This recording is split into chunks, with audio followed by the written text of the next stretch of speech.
Welcome to Tackle Fanatics TV, and in this episode of TFTV, you get a chance to check out Nash's 2015 feature. That's a nice fish. Lovely carp, mate.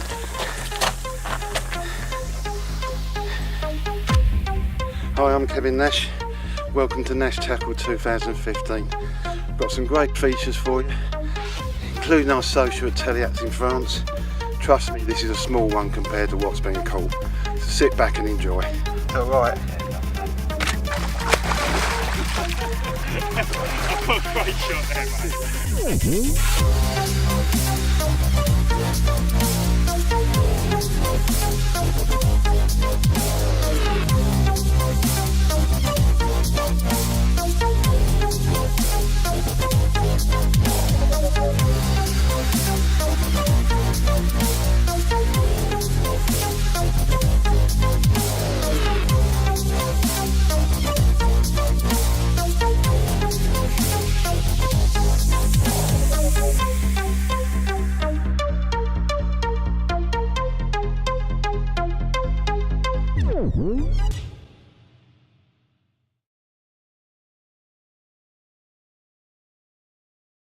A couple of years ago, when Cole used to go to college, he used to take the train.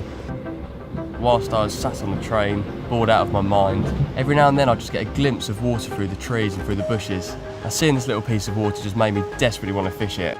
I had a chat with a friend who lived in the local area. He said, yeah, let's go and explore, let's go see what's in there.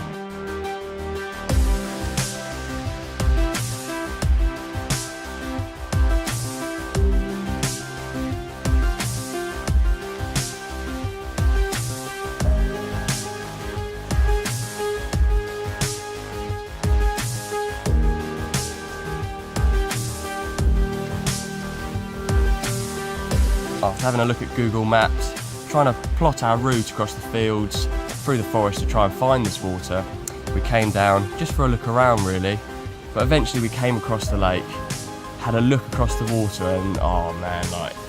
Well, Cole, when he came home, he told me all about it, and I was buzzing with excitement. Completely overgrown, bushes falling in the water, there was a tree, there was an island with just carp just drifting around, and that was the thing that sort of ignited this spark. I just had to go and fish it. When I spotted these carp and there were just silt patches and bubbles popping on the surface, we discovered a little piece of heaven really.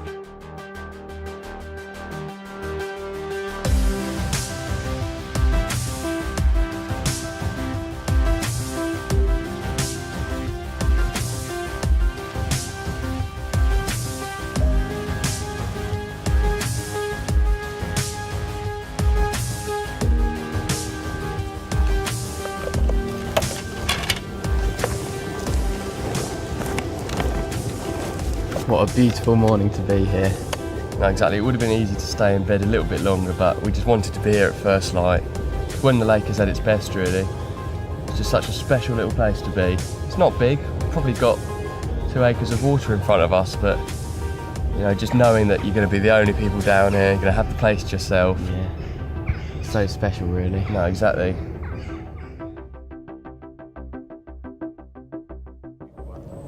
When we first arrived at the lake, we did have a look up the shallows, in amongst all of the silt and the reeds, and there were a few carp up there. Yeah, there were a few bubbles popping on the surface. I mean, it would have been very easy just to flick the rods out straight away, but we've decided just to settle in a spot which we have fished in the past. Got a small island over our shoulder, loads of branches hanging in the water, and there's always carp out there. Let's hope that it's going to be a good day.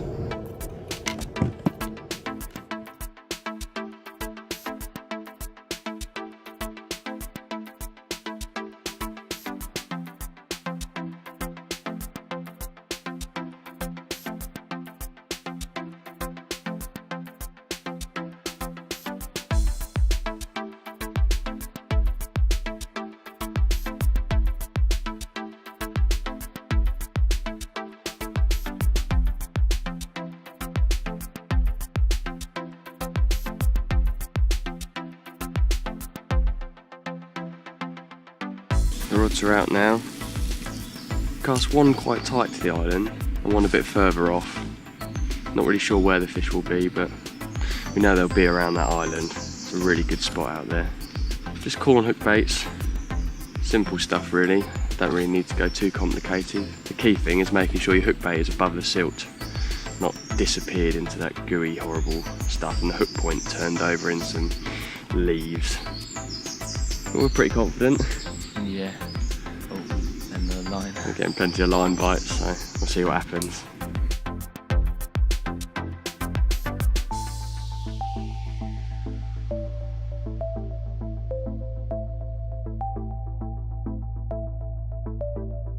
Did you tie up any more bags out? No.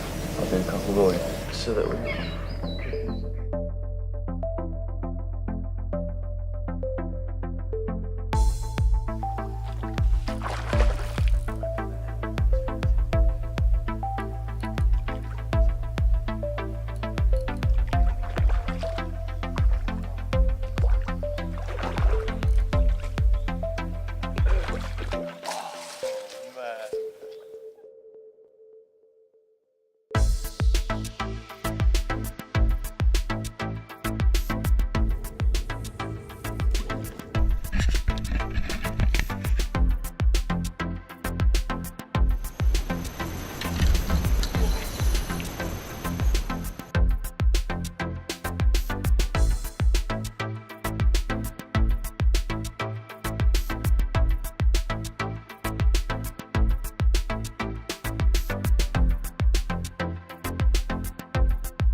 Well, it's only a baby.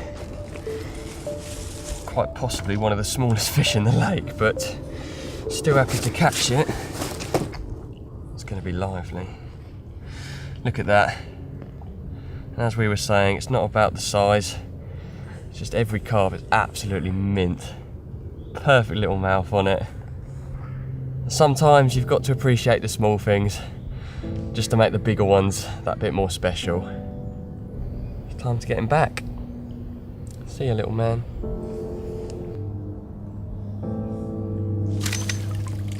Lovely. Now we've got to catch a big one out.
Wow, look at that. The colours on this one are just incredible. There you have it. And normally, the mirrors in here are the larger ones, and the average common's probably just a couple of pounds like the first fish, but this long, lean, bronzy coloured common is quite possibly the biggest common we've had out of here. The colours on it are just literally incredible. There are not very many places we fish where the bronze and golds are this vivid. Lovely, lovely carp. And the barbules on it are incredible. They're like noodles or like spaghetti. You're a silt muncher, aren't you, little man? As the day wears on, we're hoping to head up into the shallows, see if we can stalk out a carp or two.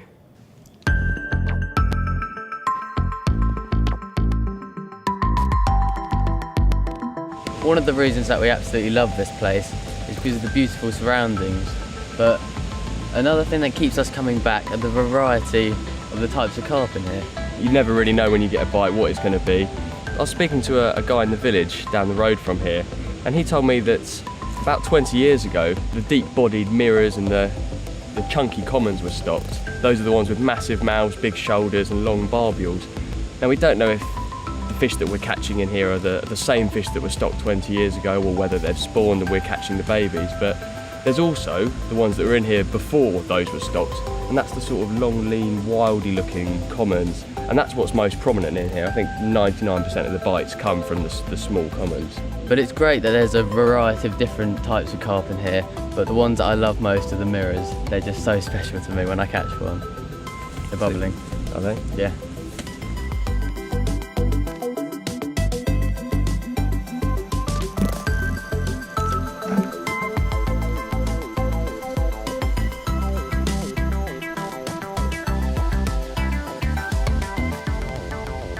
Recording that.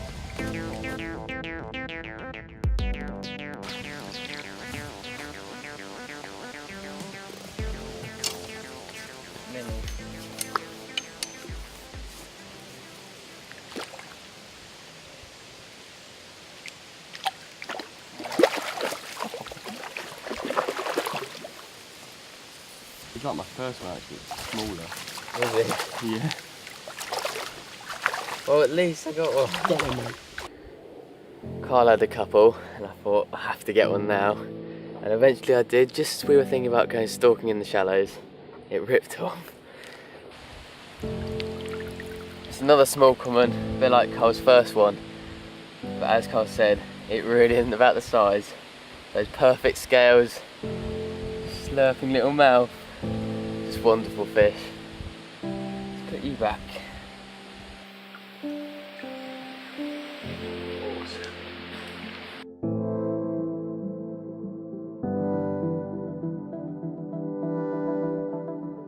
Alex has snuck off down the bank down there to see if he can find some carp, maybe to try and catch on the float or something, but in this swim, this is the setup we've been using to catch those commons.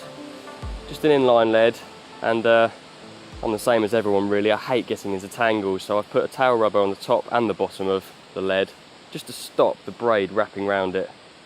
As for the braid, it's probably 6 or 7 inches of combi link down to a size 10 hook, I think. 2 pieces of mutant corn, and that sinks really slowly down to the bottom. And the main reason for that is when a carp comes along and he's slurping up all the pellets in the PVA bag, that will just whiz straight up into his mouth and hopefully we'll get a bite. But whilst Alex heads down there looking for some carp, I'm going to get a new PVA bag on and chuck it back out by the island. Well, I've left Carl with the bottom baits, but I've seen some bubbles and some swirls coming up from the bottom. I couldn't resist giving it a go. I think what I'll do, I'll flick a little float down there, a bit of bread, and see if one of those carp take it.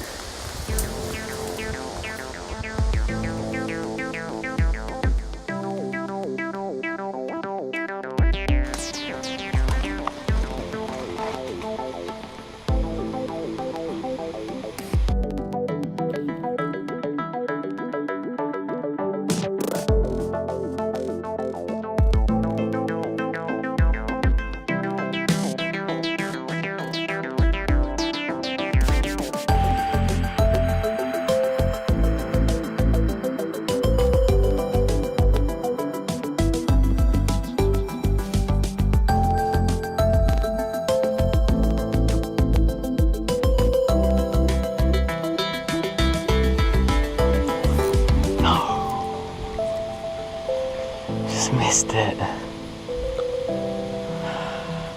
There's a carp just down there. He's just there.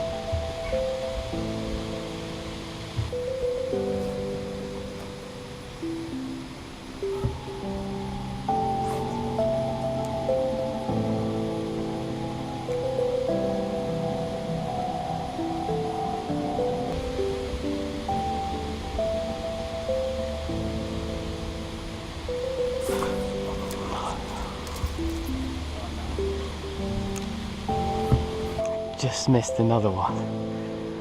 This is really exciting stuff.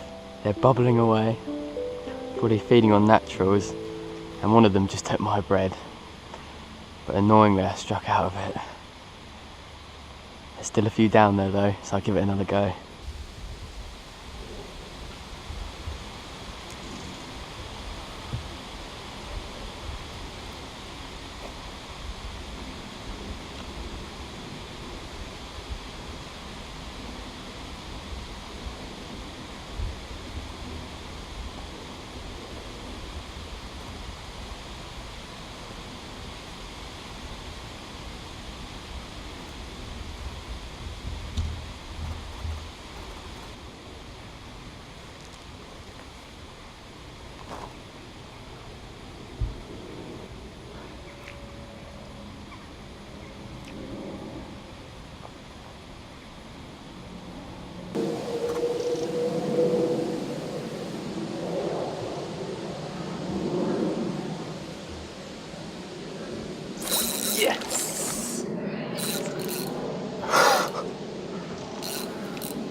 Boy, was that exciting.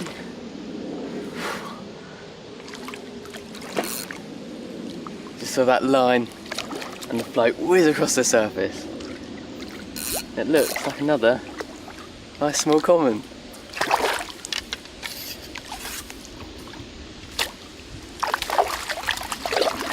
Come on.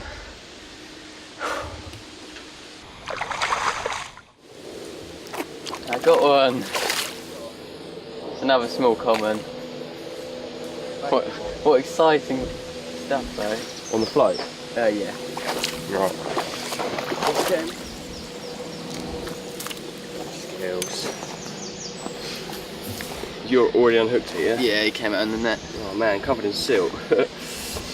He's really long and lean, this one. Oh, what a nice one. What a way to catch it. Was it by the pads? Yeah, by the pads, that one. Good spot. Yeah, they were bubbling away. And this one took my bread. There you go. Yeah, fish. Oh, well done. Nice. I'm definitely going to go up the shallows.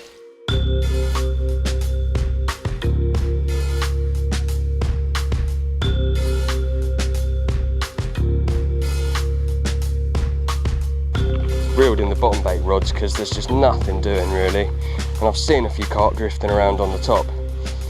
Just heading up to where I saw a few carp earlier, a few of the better ones, and I've just decided to get some of the floaters out, load of nice floating pellets and my catapult.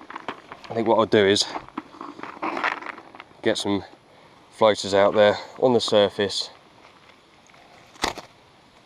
and see if any of the better fish come up. Surface fishing I think is going to be the only way to pick out a better fish.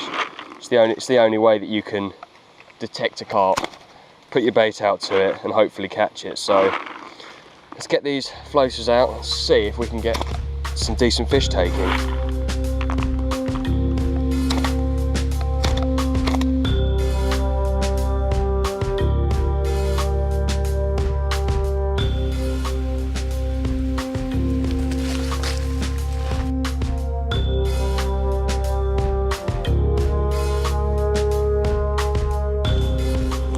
It is just like a jungle up here. Trying to get through all the brambles, but it's certainly worth it.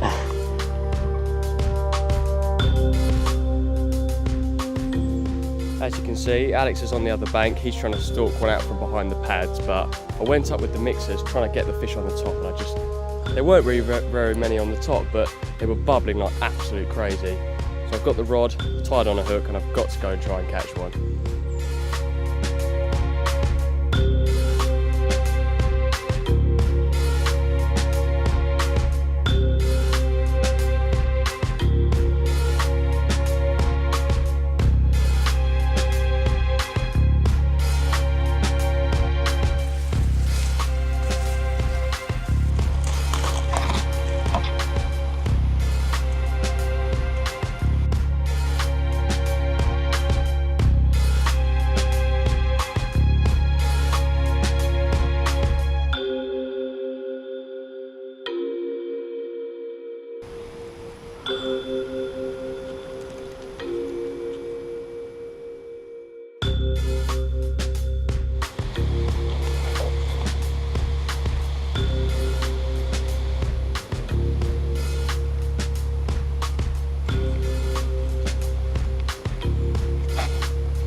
fact. I just missed another bite on the float. Exciting stuff, but sometimes you do miss a few. But it's getting warmer, and I have seen a lot more carp sort of on the top slurping around.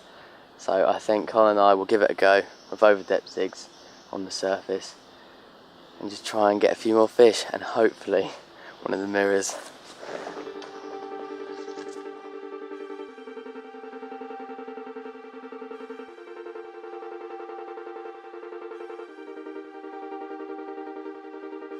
Well, this is the swim we're going to try and tempt one off the top in. There are a few fish out there. I think I'm going to go with an over-depth zig, just fish the leg completely on the bottom and the line just laying on the surface, and just sit and wait until one of the fish comes and hooks itself really. I think I'm just going to do a on the top approach with a bolt machine, zig flow hook link and an imitation mixer so the bait doesn't keep coming off.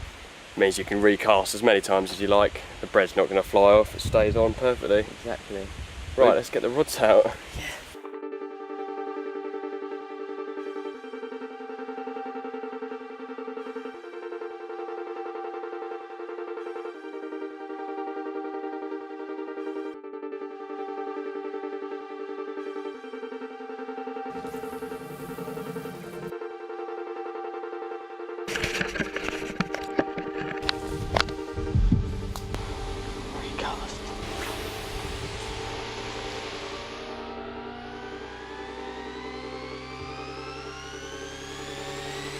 He's going right up. Yes, Alex. That's decent. Yeah, that's good. Oh. Wait, hang on, other side. Oh man, that's decent as well. Can't tell. Oh god! You've got to get him in the net. Is it common? Yeah. Decent. It does. The bow. Swimming in. He took it so quickly.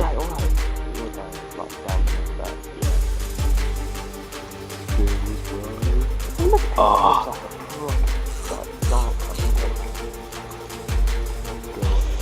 This is when you get worried. That's... Yes! He's going mental. Now he's going mental.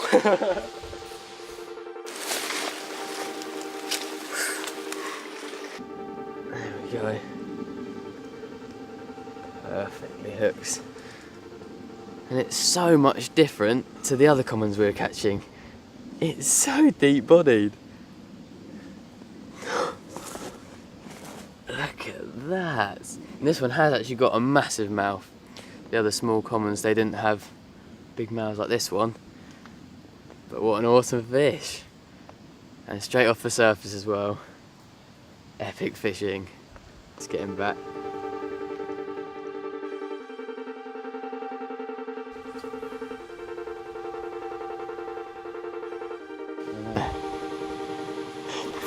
Yes! No way. Yes. Oh, it's going to No! That happens. You in? He jumped out of the water, right?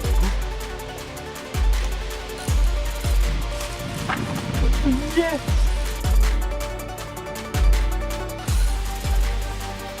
It might be. Do you know? It looks like No, it. it's a common area. Is it? No, I don't know. Yeah, it's a mirror rat. Is it? Yeah. Yes! Yeah, go for it. Go! Yes, bro! Come on! Good skills. Well, it's taken all day, but eventually we've got a mirror in the net. All the little commons kept getting in the way, but we've got him in the net, Alex! Yes! How's that? It's a proper little carp. Well, eventually we've managed to catch what we were after. Beautiful, beautiful linear carp, and there aren't many of them in here, are there? No, definitely not. Mostly commons. Perseverance has paid off this time. We've managed to catch one of the beautiful linears that are in here. We've had a few fish now, including this one. But I think we'll call it a day now. No, exactly, we've had a few fish. We've had the action we were after. But I hope it inspires you that there are places out there, there are little secrets to go and find your own. Excellent. face of it.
Okay, so here I am about to board the tunnel, and it was about this time last year that myself and Alan Blair headed off on what turned out to be our Eurobanks mission. Today I'm flying solo. I'm heading down to Provence. I went down there in the summer with my other half and my mum and dad, and it wasn't a fishing holiday, but being the keener that I am, I put a couple of rods in, sneaked them in, sneaked a bit of bait in. Anyway, it turned out one of our French consultants, Remy, he put me onto a big public lake, one of his favourite lakes, that happens to be just 5 minutes up the road from where we were staying. Obviously, I managed to wangle a couple of mornings there. So the day before I was going to fish, I went up to the lake, had a good walk around, took some bait with me, in fact all the bait that I had. I was going to put all my eggs in one basket, swim it out and fish over it the following morning. So the following morning came and the swim was alive. You know, there were loads of fish there. They were obviously well on the bait. But about 11 o'clock, finally, I had a proper take and I hooked my first carp, and it was a good one as well. I lost it in a reed bed. I was just on the verge of swimming out to get it. You know, I'd managed to get it right back through 30 or 40 yards of reeds, you know, just a bit at a time, keeping the pressure on, but I lost it. And I kind of knew that was going to be my only chance, so I was a little bit gutted. Anyway, I asked Remy to let me know next time he was heading up there. I managed to wangle enough time off to go meet him for 4 days. So that's the plan. I'm on my way down there now. So I've got a massive drive ahead of me. It's 681 miles, sat nav saying. I'm going to try and do it all in one hit. I've got Haribo, fizzy drinks, and I've got a lot of willpower. So let's see how we get on. See you on the other side.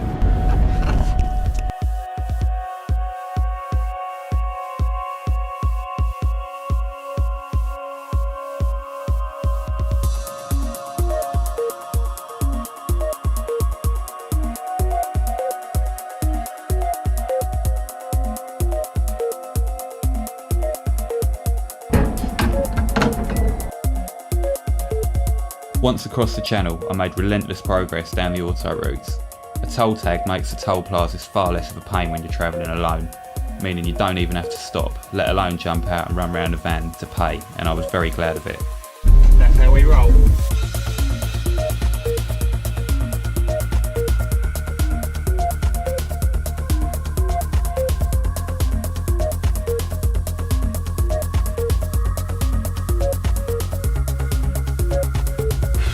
Well, I've made it. That was a mammoth drive. I'm absolutely shattered. Big shout out to Haribo, Tango, my good old iPod for keeping me going. So Remy's turning up first thing in the morning. It's now about 11:30. I'm going to get the bed chair out and try and get a few hours kid. It was just getting light when a car pulled up. It felt like I'd barely closed my eyes, but I dragged myself out of my pit and greeted Remy. It took 2 tiring trips each to get all the gear down, and as I wheeled the last of it to the spot, I tried not to think about the inevitable return journey, which would be back up that steep hill.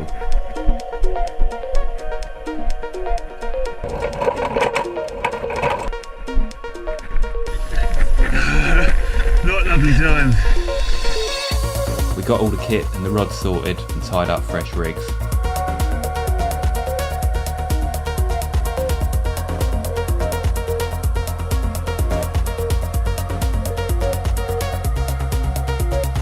We were going to be using Remy's boat to place the rigs and bait up. Once you got to the bottom of the marginal shelf, the lake bed was pretty flat. The echo sounder reading a steady 2.9 metres, which made choosing spots simple. It was just a case of bouncing the lead on the bottom and feeling for a slightly firmer area in the soft silt. From his previous experience, Remy reckoned that the fish spent most of their time out in the middle of the lake. It was just a case of making our own feature and using bait to draw the fish in. Using the boat, Remy positioned 3 H-block markers out in a line, covering the middle of the lake some 300 yards out, and one by one we towed a rod either side of each, a few yards short to ensure that any hooked fish wouldn't kite straight through the marker. Over the top of each, bait was scattered, a kilo of 20mm boilies. Although we had plenty of bait at our disposal, we were basically fishing for a bite at a time. By lunchtime we had everything sorted and retired to the shade to recover. On Remy's previous trips to the lake, the first 24 hours had been slow, with the action building through the second day. There wasn't much time to rest, however, as one of Remy's rods was away within an hour. Well, we was just making a cup of tea. Rods have been out. Well, Remy only put his rods out at midday, so they've been out about an hour. And already one of them's away, which I hope is a good sign.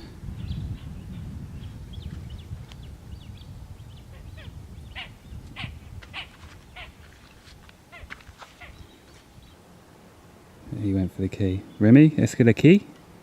Yes. Oui. Instantané. Instant. It's hard to persuade people that a new bait is a wonder bait.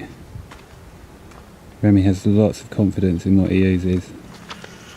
And when I showed him the key, he didn't turn his nose up, but he wasn't necessarily that impressed by it.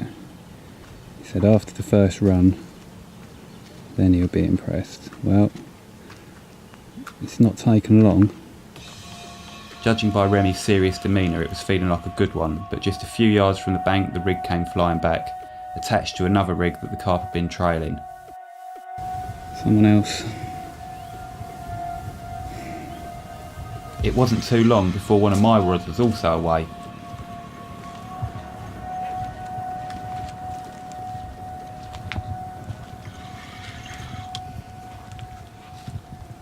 It's around the second marker. If I look worried, it's because I am. With knees shaking, I eased it in, but soon it was clear something wasn't right. The fish, hooked off the right-hand marker, had kited left and picked up the middle marker. Big problem, was Remy's response, and he wasted no time in stripping off and swimming out to attempt to untangle them. He swam the 100 yards or so out to where the marker was being slowly towed, and after a bit of nit one pearl one, he freed my line, leaving me once again connected to the fish. However, the hook hold must have been weakened, as just a few seconds later, the hook pulled. Well, unfortunately that one fell off.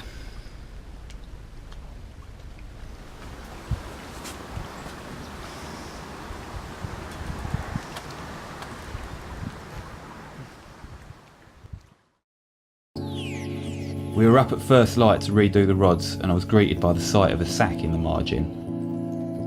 Remy was pleased with what sat quietly sulking within, and rightly so.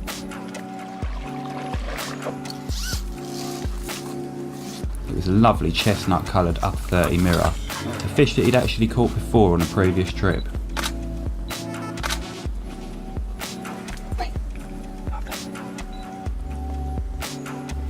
good? Okay.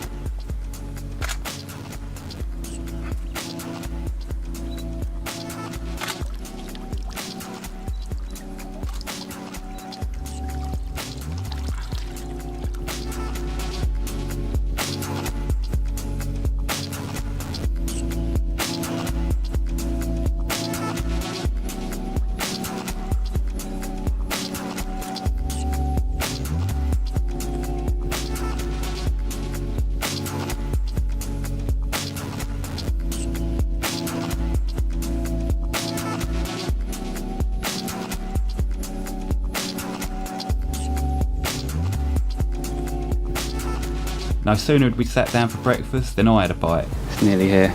And after a dogged battle, I was soon carefully leading my first carp of the trip over the net cord. Yeah, my friend. First fish of this lake. It was a lovely mirror, no whacker, but I couldn't care less. I'd finally banked one, and that was enough reward for me. Well chuffed.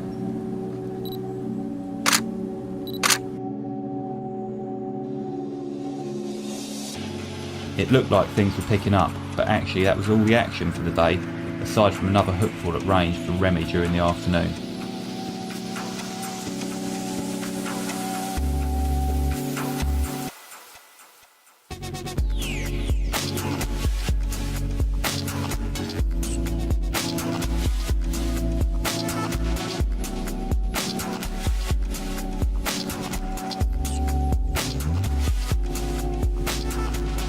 Once again, as dusk fell, the lake quietened down and it was time to redo the rods properly with the boat.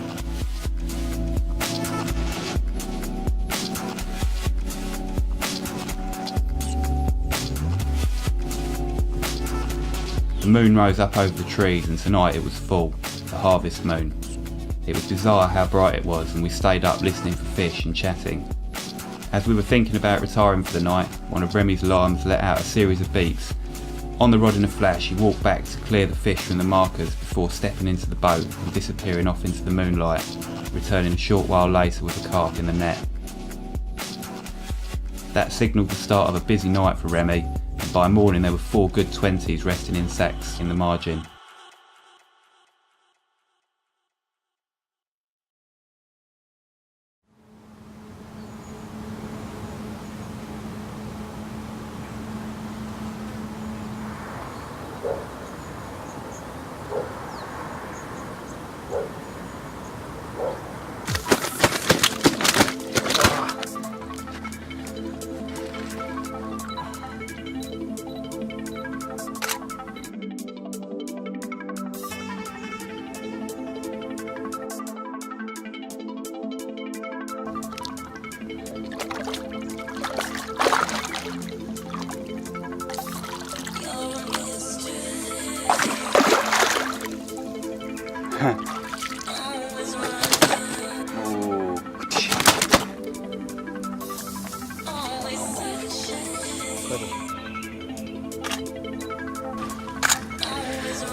Come on, Remy.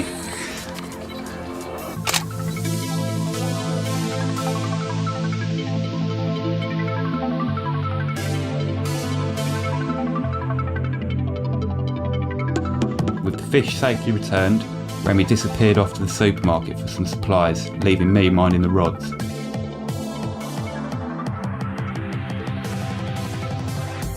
I was sat enjoying the morning sun when my middle rod roared off.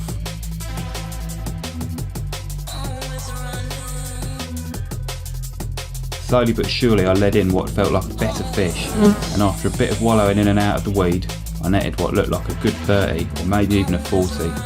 This was what I'd driven all that way for. I sat waiting for Remy to return with a big smile on my face, and he returned just in the nick of time, walking back into the swim as one of his rods ripped off. Immediately, this looked to be a good fish, kiting hard right and taking line and forcing Remy to jump in and follow it down the margin.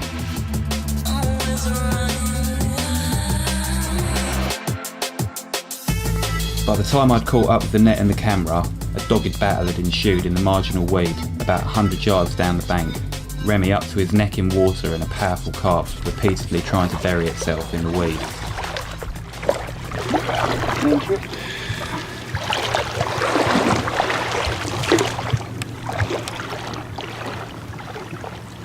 Well, the fish is kited right. And he's had to weigh it down.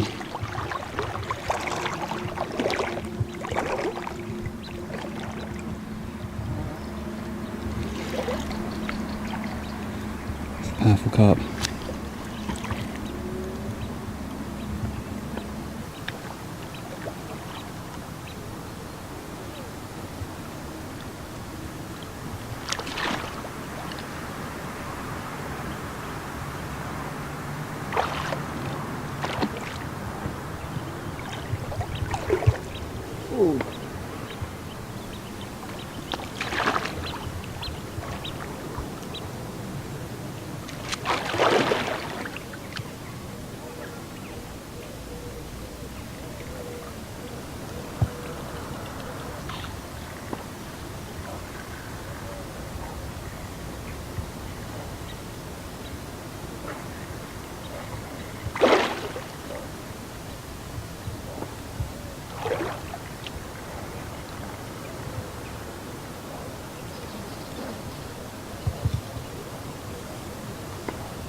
Well, after a night with small fish, Remy has his reward by the looks of things.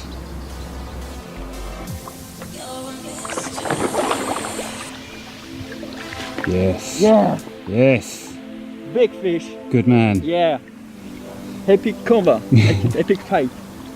Very big fish. On the key?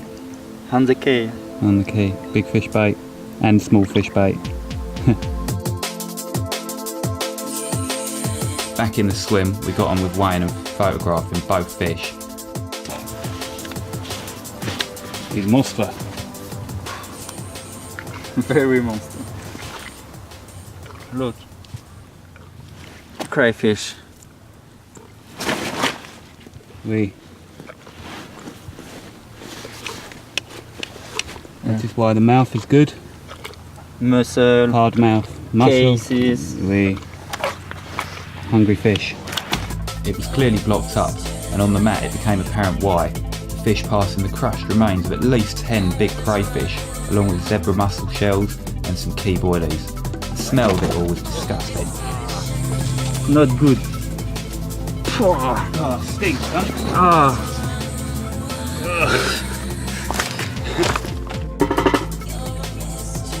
24.4. That's more than 55 pounds. Big fish.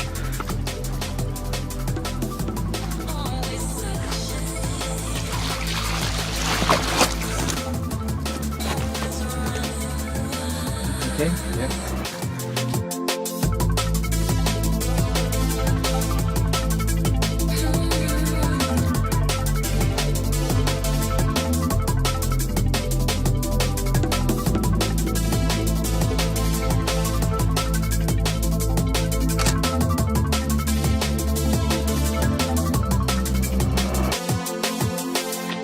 Mine an upper 30. Okay. It's okay. Good. No.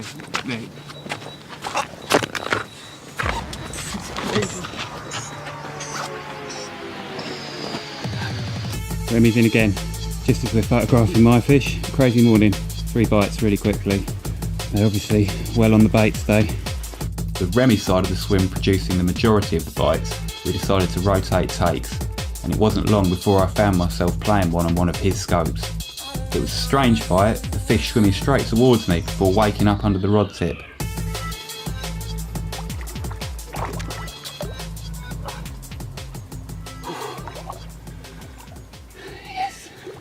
Crazy morning. Crazy morning, man. Common. It turned out to be the first common of the trip, a long, lean upper 20. Easy.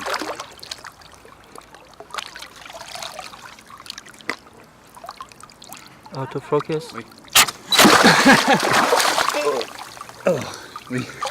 The photo. Very lively.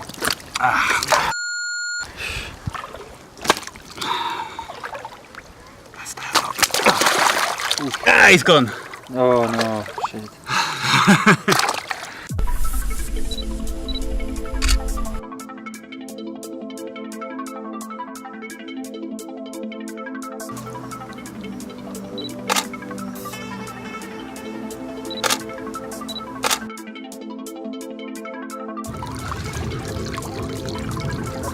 Lovely time. Remy was clearly over the moon. It was what he'd come for, and for him, the pressure was off.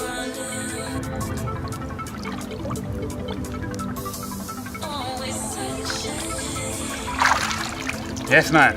Yes.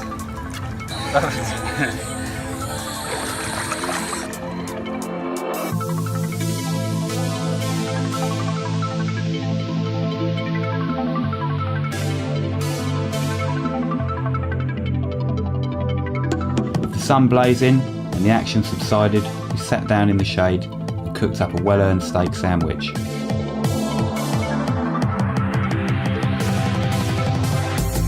Another afternoon bite brought another good fish for Remy, this one a chunky mirror of just over 40 pounds.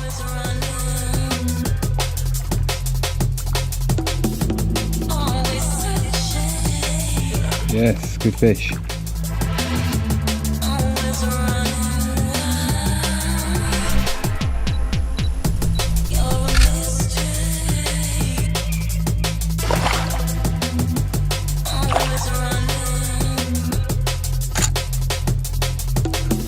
$18 kilos.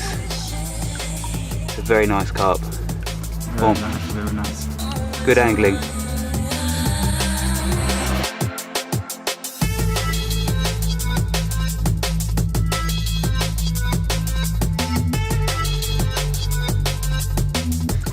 Next.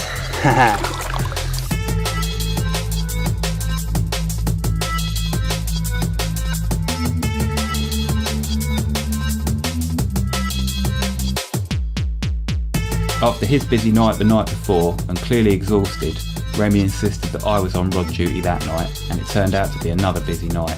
4 times the rod went off, and each time I hopped into the boat and headed out into the moonlight to do battle with a carp out in the open water.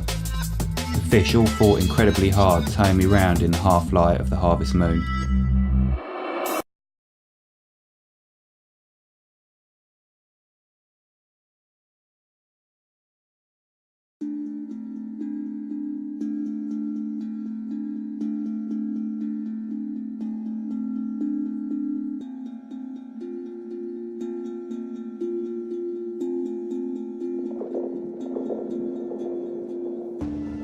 By the time it was starting to get light, it was me who'd been up all night, with 3 carp languishing in the sacks for the morning photo call and 1 lost. Ready?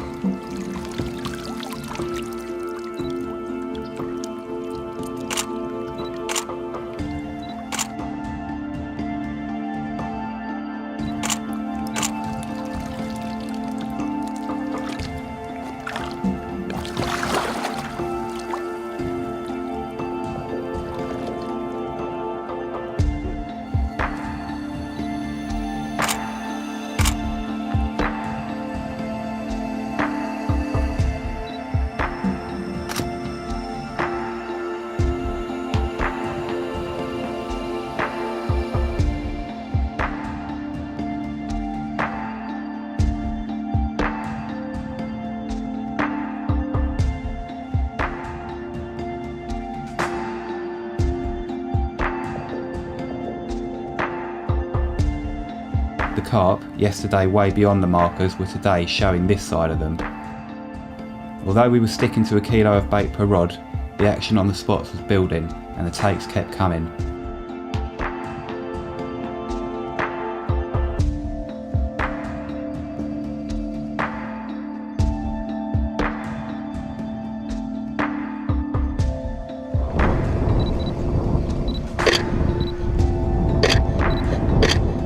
First another lean common for Remy, then what felt like a better fish for me late in the afternoon after I'd swum the rig back out.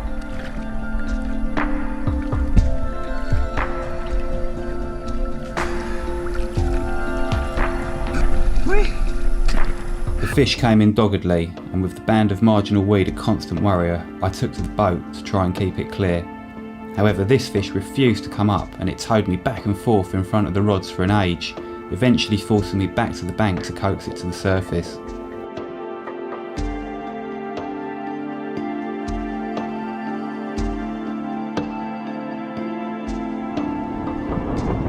Now. Yes. Oh, strong fish. Very good. Yes. Surprisingly, it wasn't quite as big as the power of the fight had suggested, but I wasn't complaining at another characterful upper 30, and what a battle it had given me.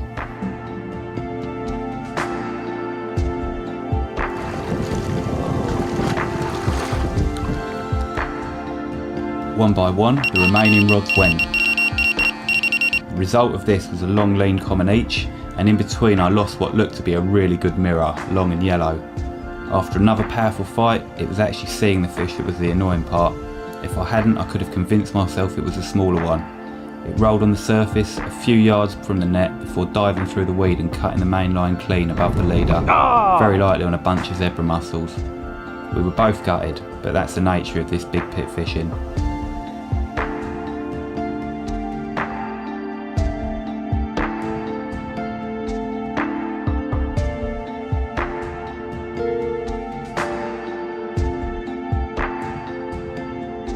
Alors pour cette session de quelques jours avec Oli, donc j'utilise un montage vraiment très simple. Donc tout d'abord une tête de ligne en nylon d'une dizaine de mètres, hein, donc un nylon de 60 centièmes, rien de compliqué. Il y a beaucoup de dressen sur le fond ici, donc il faut absolument protéger sa ligne, hein, donc sur les premiers mètres.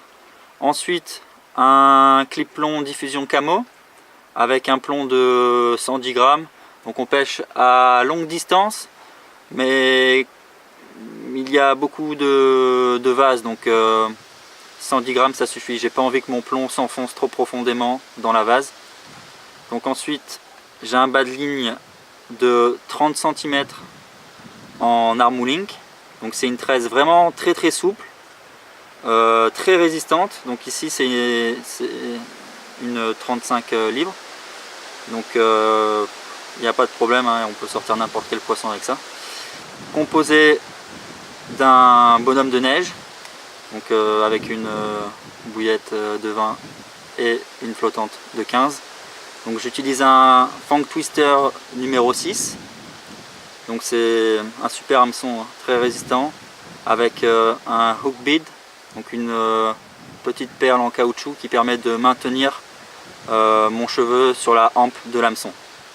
Voilà, donc un bas de ligne assez grand parce qu'il y a vraiment énormément de vases et j'ai vraiment pas envie que mon appât s'enfonce dans la vase. Donc comme la tresse est vraiment très souple, même si mon plomb s'enfonce dans la vase, la présentation est vraiment parfaite.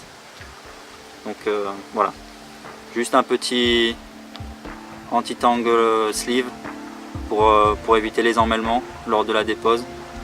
Et voilà, un montage vraiment très simple et très efficace.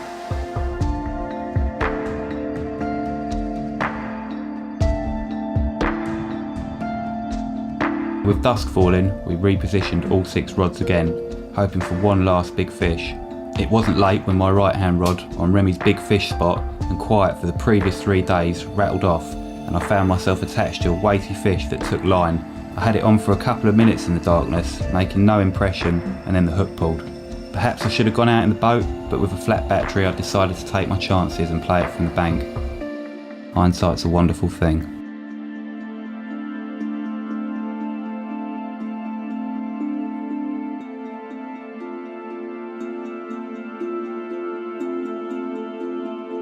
There was no rush to leave in the morning, so it was a lazy final breakfast and pack down. Just the last couple of rods were left when out of the blue I had another violent take.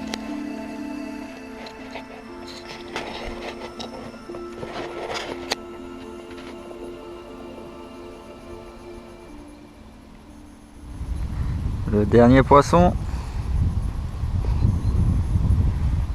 Au revoir, les Anglais. Au revoir la France.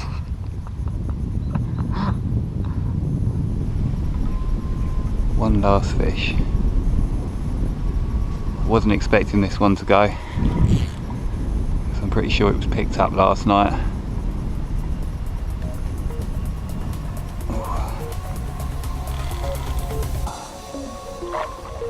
Nice fish. Very dark.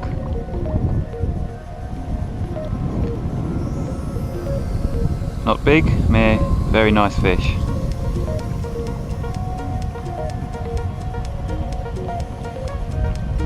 In he comes. Yes, beautiful. I banked my final carp of the adventure. Boom, a lovely mid-20 mirror.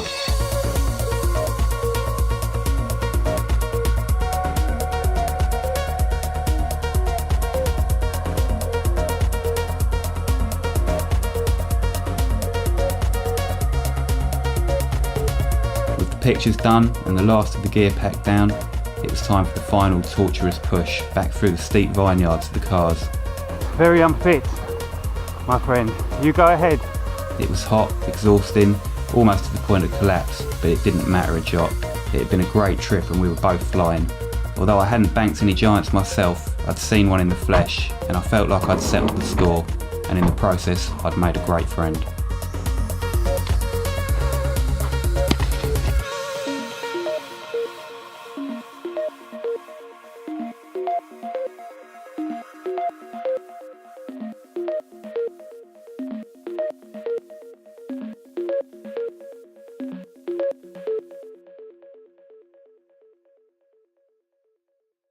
$783 miles.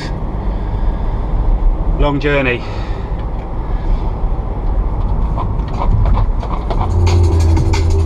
Let's go. Yeah!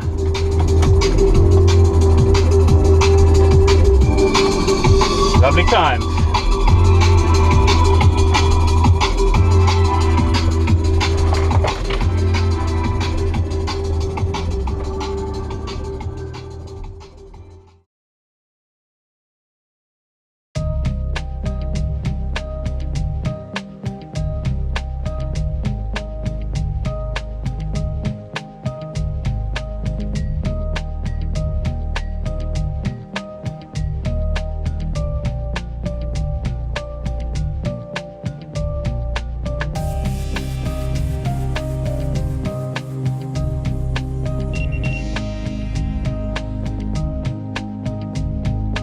Well, even though the sun's shining, it's a freezing cold February day.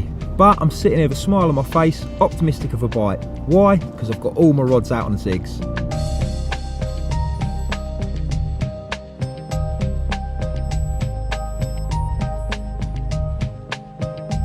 I could have turned up today, done a single hook bait approach, chucked a nice bright tootie about, a little white citrus, tried to nick a bite like that, but instead I've decided to suspend all my baits off the bottom in various depths of water, get a lure in front of them, hopefully they'll suck it in, and I believe that's your best chance of getting a bite in freezing cold conditions.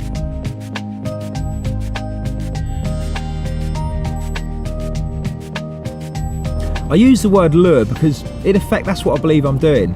I think there's fish out there at the moment, they have no intention of wanting to feed, so I want to present something nice and bright, nice and visual, chucking out loads of attraction with the hope that they'll sort of approach it and potentially suck it in. I think probably the best bit of advice I can give you is if there is some doubt in your mind about zigging, or potentially you've not done it very much, get out there, go with a friend and go and have yourself a day sloppy spodding.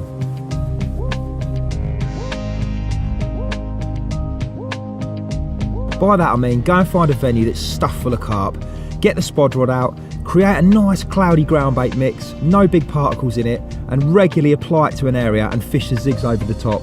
It's a really exciting day's fishing, it keeps you nice and active, and I can promise you, if you keep the feed going in little and often, you'll catch plenty of fish.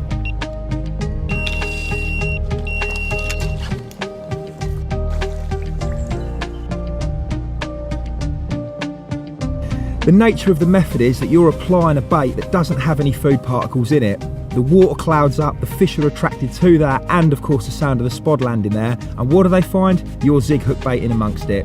It's dead simple. You can use an adjustable or a fixed zig rig, anything from pop-ups to bits of cork, little bits of foam, bugs. It really is exciting. You'll have multiple hits, multiple takes, And to be honest, the biggest thing it will do for you and your future fishing is it will allow you to believe, you know, that carp can be caught off the deck. It will then give you the confidence to take the method to maybe a more challenging water and catch the fish you're really after.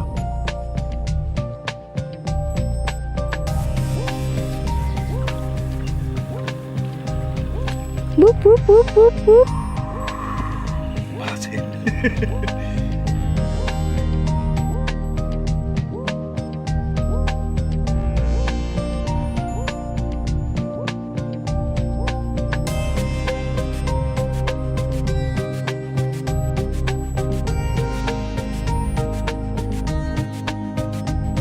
Zigging's actually a massive part of my armoury now, and to be honest, it's not just in the winter, it's right through the season, spring, summer, autumn. It's just one of those methods where I truly believe fish can always be caught.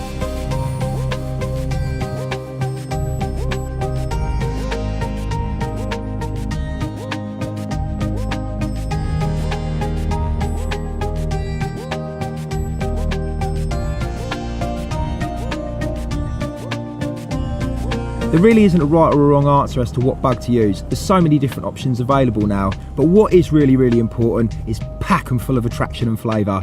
I want those fish to come in, home in on it, and instantly want to suck it into their mouth.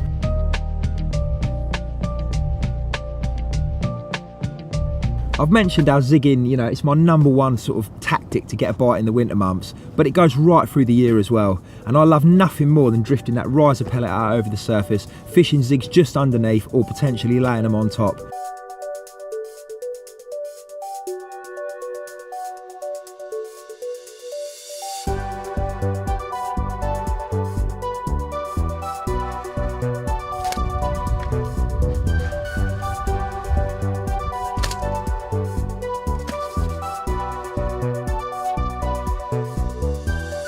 I've been stunned over the last few years how many fish I've caught with this method. I used to be a massive passionate surface angler, and I don't know whether it's because I'm getting lazy or just greedy and wanting to catch more fish, but now I'd actually put my floater rod to one side and instead opt to use 2 or 3 rods, zigs out there. It allows me to regulate the feed more, it allows me to drift the riser pellet out, keep a real close eye on how many fish are in the area, how much food they're eating, introduce more food accordingly. It allows me to fish multiple rods, meaning I can catch more fish.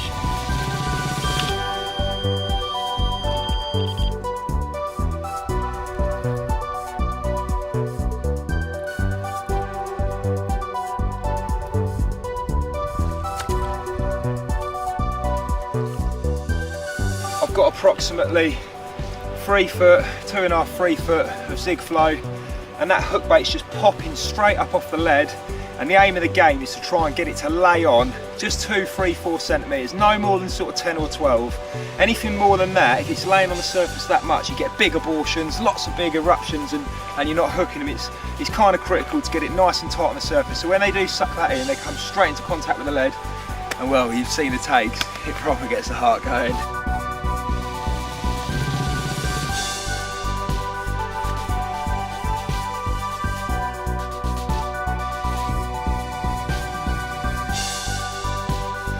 Those lovely afternoon sessions, got the work done this morning. It was a bit of a double bubble here, down the mag feature, and now we're just enjoying the sun and catching carp.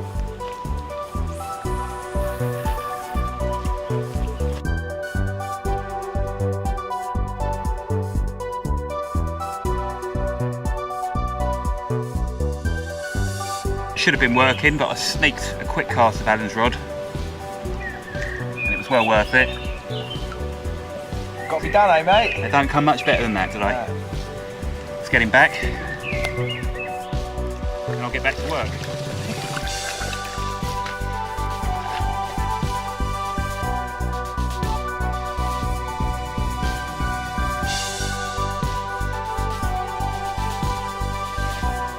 And there you have it, a stunning little chigbra carp. Caught on a zig bug just underneath the surface, big drifter riser over the top. I think it's safe to say, with a bit more bait out there, plenty more like this to be caught.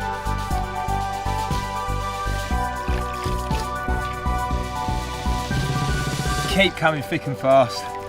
I think that's about it, ain't it, lads? I'm not allowed to cast out again. Ding ding. We're going to call this a wrap. It's been a great day, great afternoon. I've said it before, I'll say it again, get out there, get yourself a bag of riser pellet, some zig bugs, and go and catch a load of fish. Enjoy. Over depth zigs or zigs just under the surface is definitely my #1 tactic for those warmer months.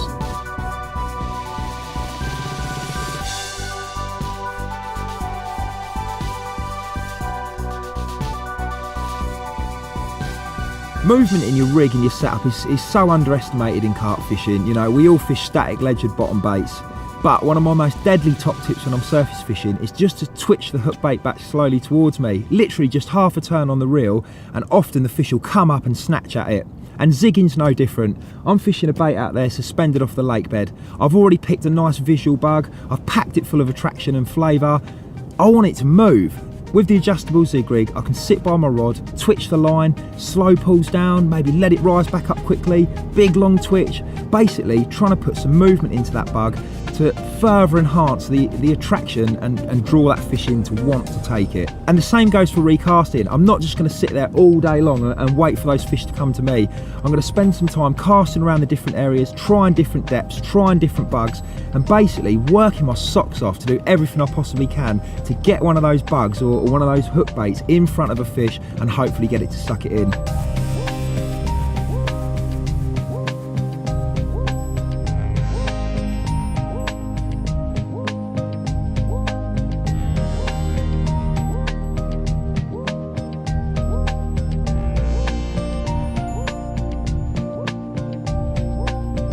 So there you have it, a quick guide to my thoughts on zig rig fishing. It really is a method I'm massively passionate about. I won't go anywhere without a box of bugs. I won't go anywhere without considering the fact that those fish might not be feeding right now, and potentially I stand more of a chance of catching presenting a zig bug to them.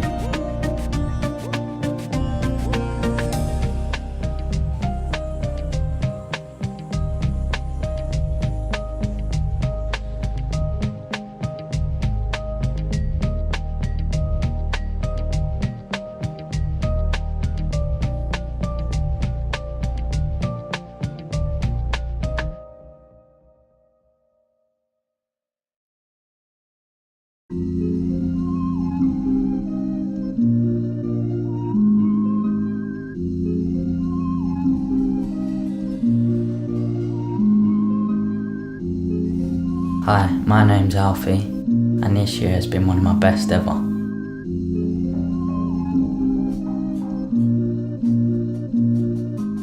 I had an idea of what I did want and what I wanted to achieve, but I didn't quite think it was possible in the time that I've had to actually get out and go fishing. I've been fortunate with what I've succeeded this year, put it that way. It's been quite incredible, to be honest.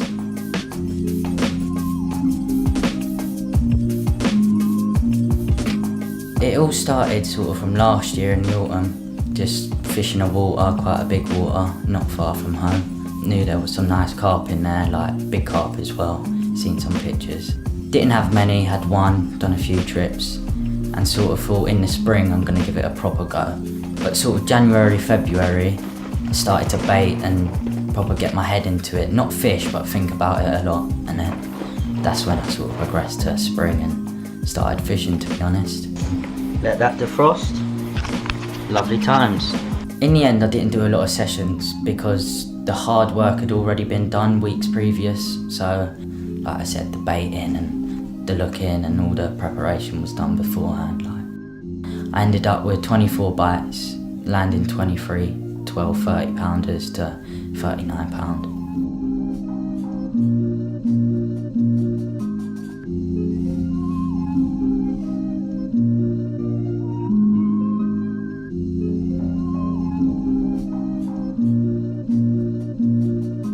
I sort of like to do a campaign when it's like big carp time, spring, autumn, sort of get into it, get my head into the water, think about what I want out of them few weeks, like what I want to achieve, and be happy with what I've achieved and pull off after not killing it off, but just finishing it off on a high note and not sort of dragging and wanting like to catch everything. When I'm happy with it, I'll stop fishing and go back to it next spring or summer, whatever.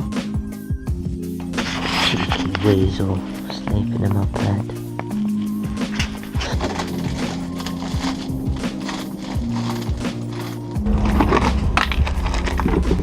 chod box, chod twisters, leader material, all my choddies ready, some leads, or leaders ready, ejectors, normal ones, chod link, putty, crochet needle, small tiny little pop-ups for fishing snowmen and that, a little old dumping ground, everything we need for a chod, these, proper,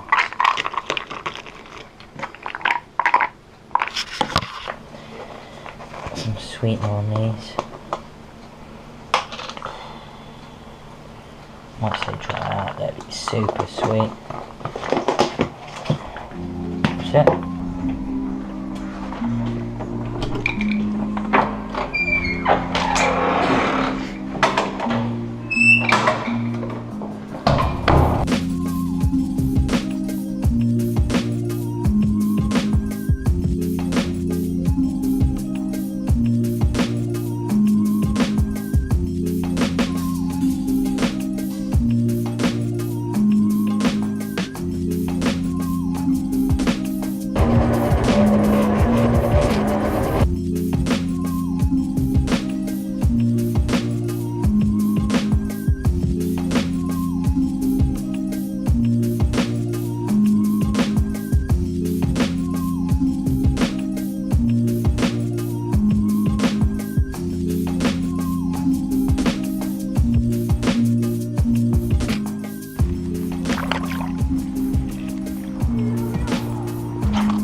Stunning old carp here. I do like catching big ones, but these ones ain't massive, they're only low doubles. But as you can see, they're absolutely stunning. They're jet black, immaculate, just prime old carp. They're probably older than me, these two. Probably about 25, 30 years old maybe. Caught them today just on a quiet, unfished stretch of river. As you can see, it just speaks for itself. The summer come, didn't know what I quite wanted to do. I wanted to do some river carping, as I hadn't done a lot. I started looking for a little river. The only one quite close to home is the Coppermill stream, which is on the Walthamstow complex, which I know does hold some lovely fish, and I thought, yeah, that would be worth a go. Also the River Lee at Hackney, Tottenham Lock kind of place. In between there, them stretches of the Lee, I know, hold some big carp. Like, it's quite long, it's not really wide, but it's a bit of a mad one. It's quite urban, like you've got flats there, you've got loads of tramps, loads of kids, like, and Tottenham Hackney, it's not the most smoothest of areas, so I had to be a little bit careful, like. An angler over there, don't know whether he's a carp angler. Does he know what I know? I don't know much. Literally just saw a few carp and thought, bingo, game on. Let's try and catch them. Yeah, a few spots that I've heard a carp coming from, I had a look. My first few sessions, not sessions fishing, but baiting and looking preparation, I found carp and I started to feed them, and I was mainly baiting with boilies, 20 mils, 15 mils, because there's quite a population of bream there, and some sweet corn as well. I know like bream will get on it, but there is quite a few small carp in there, and I know they'll be really interested in the corn. Oh my god. One just rolled right there. What a joke. Was no bream. That was a Look, he's bubbling up as well. Oh, I know exactly where to bait, man. I'm gonna bait this channel, this main point here, in the mouth of this. It's just such a perfect time to watch the river, man. Early morning. Oh, and again.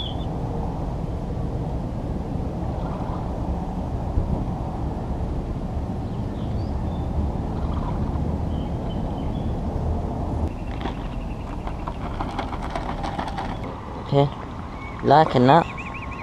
Don't bite me. Ooh, bombs away. Got some corn. You like that? Off home now. Little 1 hour baiting up. This is the little stream. Look, there's one. See it down there? Not seen them this far up. That's quite exciting, to be honest. He was quite a big one, that one. 20-pound common, I reckon. Look, there's goes down there. I can see him. Whether it's the same fish. Yeah, it looks quite big. 20-pounder. Swimming down river.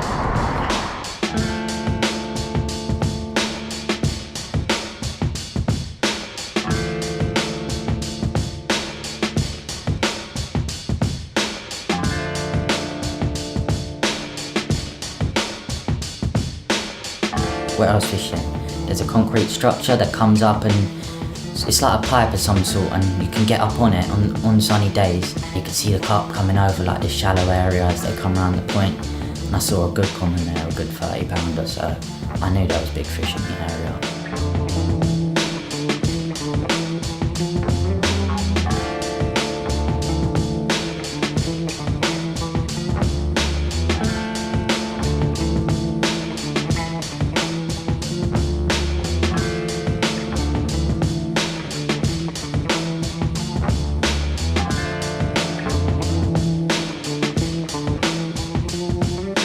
I only done 1 or 2 sessions down there, didn't catch one, but they're definitely there.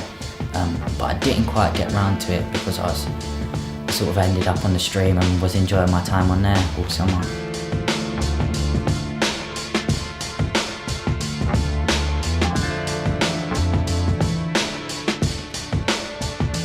The Coppermill, it's not a long river, that was the main thing.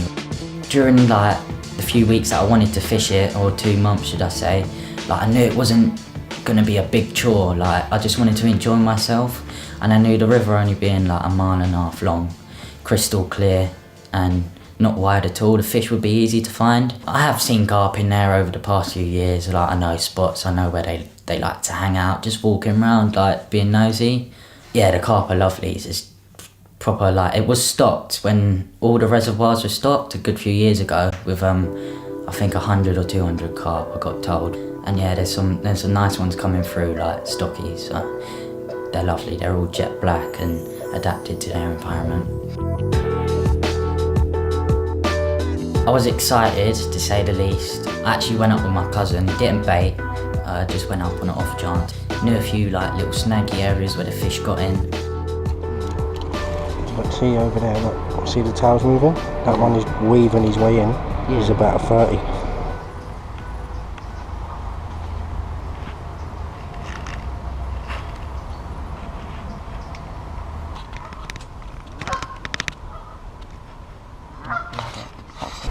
What happened?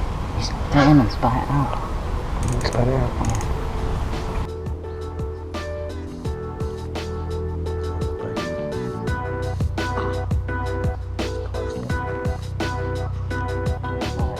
One spot in particular I visited over the years, had a look and that, and the carp always seemed to love it there.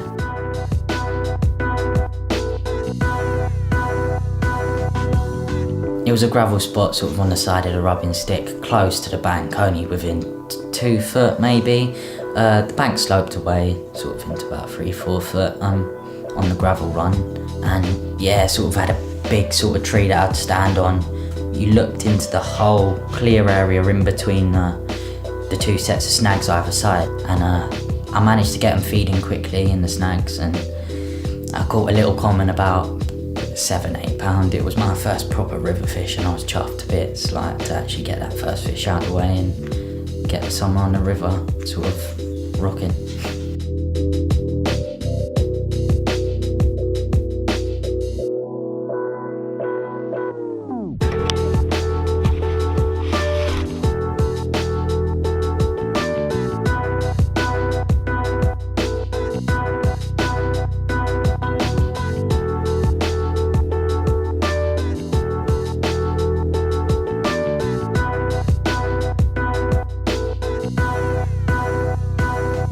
Had a big common in the swim that I saw it come in, good 30 pounder, 31 to 33 pound, come in, picked up my bait, spat it out, a few fish, a big mirror as well, upper 20s.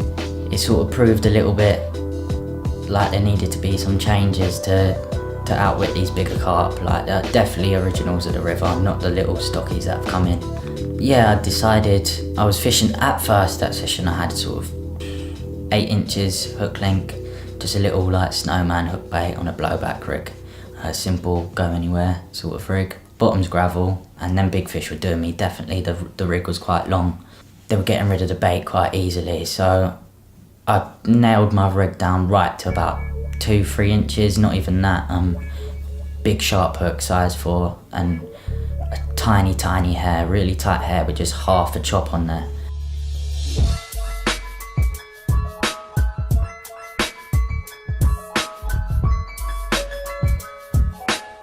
I also used a rig called the multi-rig. Quickly tie one up, just to show you. A very simple rig. I just got 25 pound combi link here, just silk, coated all the way through.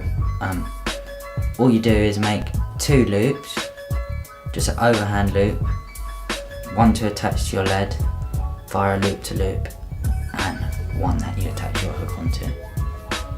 I've been using the size 6 and size 5 twisters all throughout summer for my pop-up fishing. Very sharp and very strong, reliable hook. Just perfect for the situation once again. One of my pals showed me this little trick. Literally a tiny little 3mm hook bead pierced onto the shank of the hook. Like so. Really simple once again, nothing too complicated. Pass it through like so. So just the hook threaded on, then your rig ring, then all you do is pass this loop over the hook like so, pull it down, and just let the material sit above that hook bead. On the cast, that will not slip, but when you get a bite, it will pull down. Nice. I have a tiny little break at the bottom as well, and attach a little pop-up weight, like so. So that will just sit, popped up off the deck, nice and flat. Really simple. You can change your hook as well very quickly, just reverse, pop it out, take the rig ring off, slide a new hook on. It's a little wedge. It's a very neat, easy and effective rig to tie.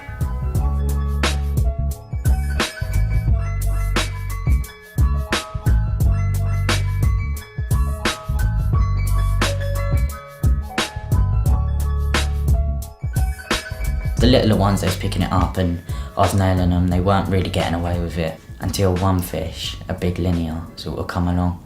Tipped my chop off with a bit of pink as I was stalking in another swim in the open.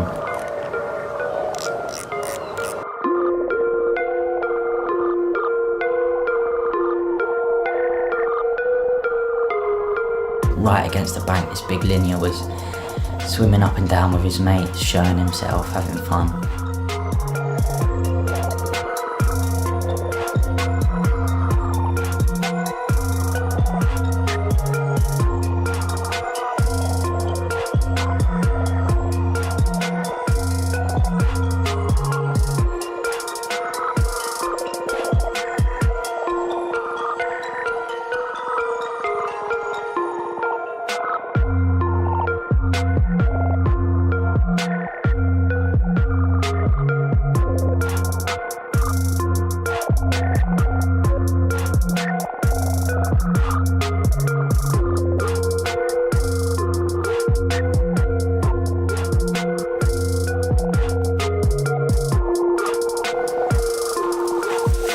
picked my bait up once, ejected it, and yeah, I hooked him and I see him shake the rig out. I hooked him and shook it out. The swim, actually in the snag there, was using a stick to rub on. Didn't want to remove that snag, which is quite easily removed, just waders, saw it off, take it out, but if that wasn't there, it'd probably be a different ball game. They probably wouldn't be happy there because that's their little rubbing stick, I think. It wasn't too much of a problem. Like, just had to be on the rod quite quick, jump out the tree, get them above it so they couldn't go under the snags because it is pretty shallow, 3 foot. Come on. He's clocked it. He's clocked it. He's clocked it.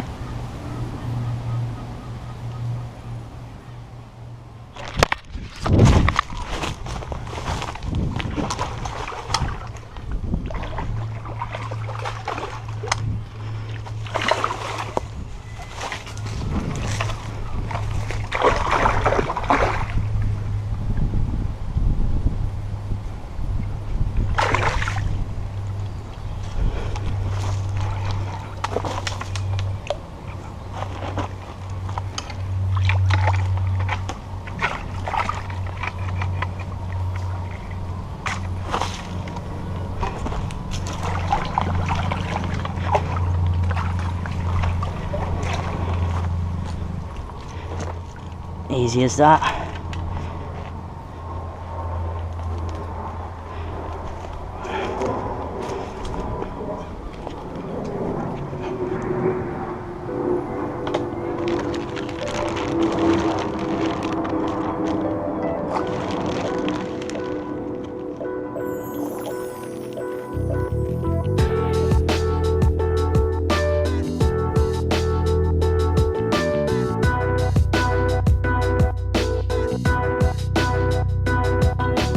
I totally knew every fish I would catch out the copper mill, I would so-called stalk it. Like, I'd see it, pick up my hook bait, I'd watch everything. I could watch how the fish would behave. In the snag I was seeing different fish regularly, same fish regularly, like starting to give them names, a few of them. I worked out each way they would come in, past this certain tree, go under it, come back and then feed again at the run. They wouldn't feed facing downstream.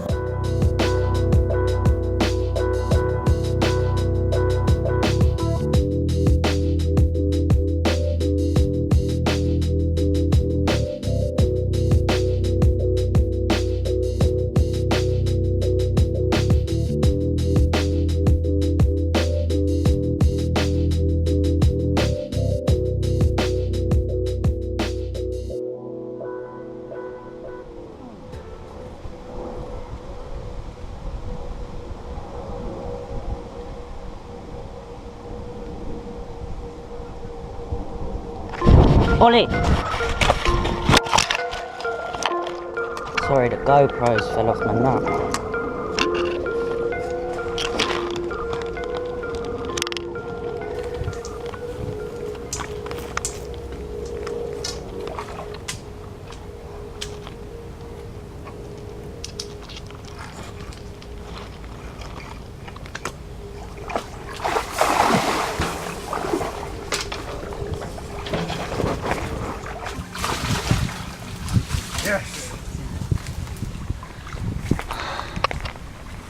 My hook bait was stuck on the carpet swim. My hook bait was stuck under this little stick where one ejected me, sucked it in and ejected it.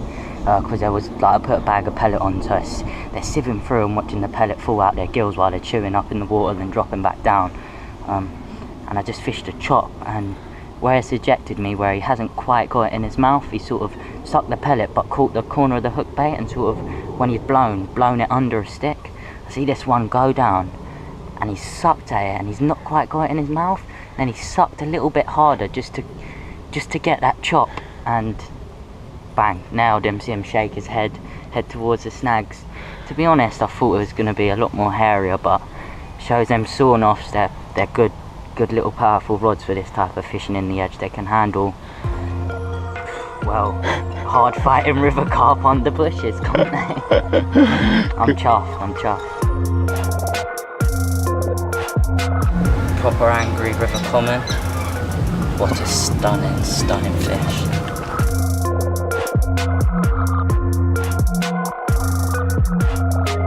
I caught one on the bottom bait and the fish was still in the swim, but it wasn't feeding, it was just a bit wary, and so we decided to put a pop-up on, a bright one, like in their face, and yeah, one nailed it straight away, and that was an eye-opener for me.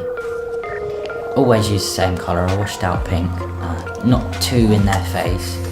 They really seem to go for that one. I've tried yellows and whites and sort of know something's a little bit wrong, but the pinks did do the business.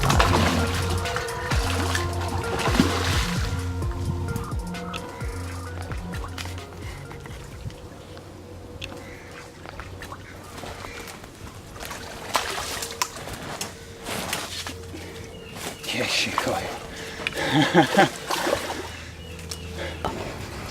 Literally, that didn't take long at all.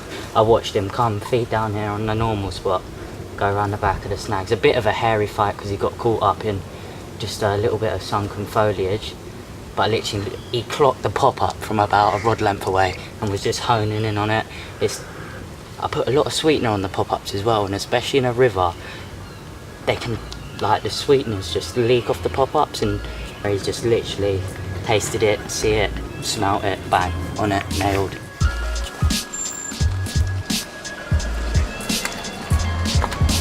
A lot of the fights were no longer than a minute at tops, like a good 30 seconds, maybe 40 seconds. Touch wood, still to this day I haven't lost one in there or had a hook pull or cut me off, go under the snag, so quite a good ratio. And yeah, I didn't kill it, and I always gave them some munch when I left, so I knew they wouldn't be far away each trip.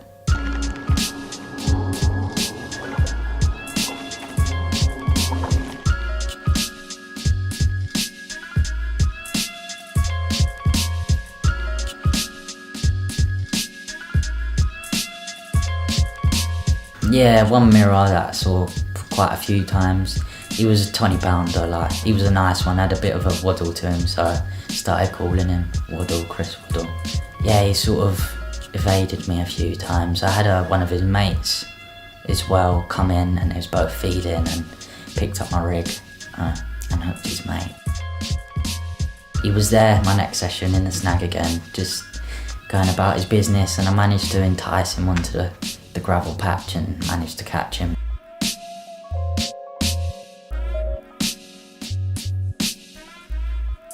It was good after watching him for a few trips, like, to finally get him in the net, and he sure did waddle. We didn't put up a fight at all, which was quite good. I didn't want him to scrap, so yeah, he went in the net first time. I put a fair bit of bait in. They did really enjoy eating it. Every fish enjoyed eating it. Same bait that sort of done really well for me in the spring, sort of everywhere I've gone, to be honest. It's called the Key. Really good for sort of fish that ain't seen a lot of boilies, I found, sort of my fishing. These river fish, they love that bait, certainly did.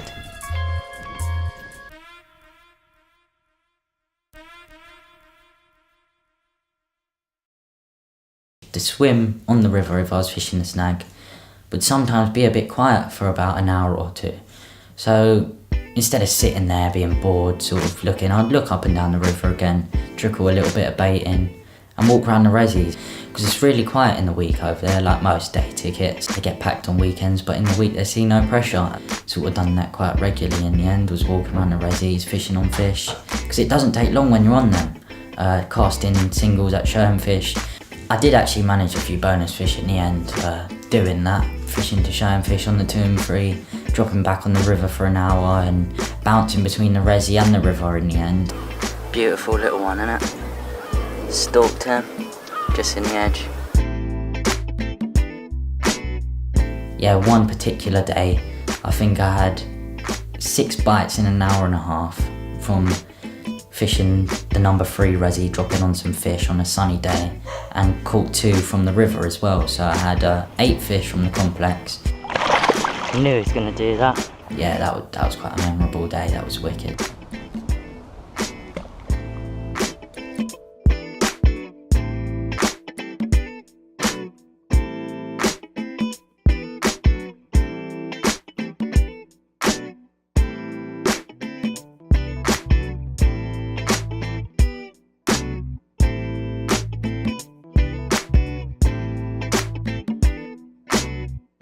Yeah, the big common I saw at first, the 30 pounder, I didn't see again unfortunately, he sort of disappeared. These fish are elusive, it's full of cabbages and weed, the river, and I have seen them sitting under the weed, and the big common I generally saw regularly and was feeding regularly. I've had it feeding with fish and hooked another one in the process. I sort of put an upper 20, and yeah, I saw him quite a few times, and one day I got lucky and managed to catch him. Yeah, that's perfect. That day, it was a weird day. I sort of saw a few fish in the swim, not loads, not as many as I have seen before, but generally they were bigger fish, like 20 pounders. Most of my fish have been catching have been doubles, little commons mainly. Yeah, he was in the swim with a few mates, and it felt good for a bigger fish that day. Can't explain it, but just the whole sort of aroma in the air sort of was that it was going to be like a big fish day. It was a bit chopping and changing, thinking what to do, not to do, a bit of a gamble, but in the end done the right thing.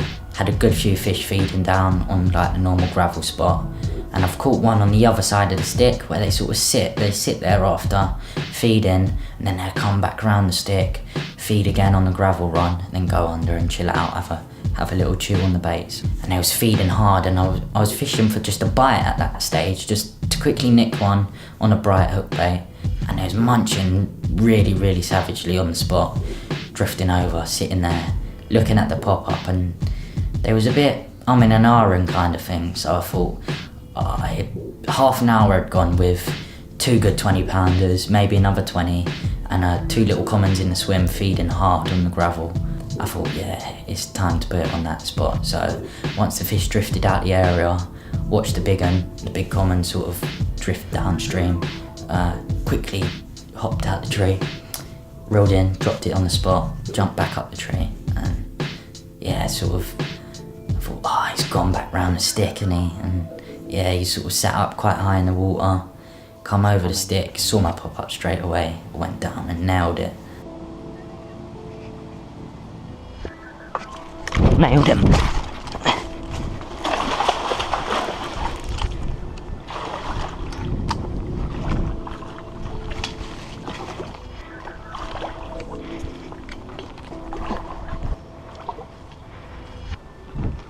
Yes! Yes!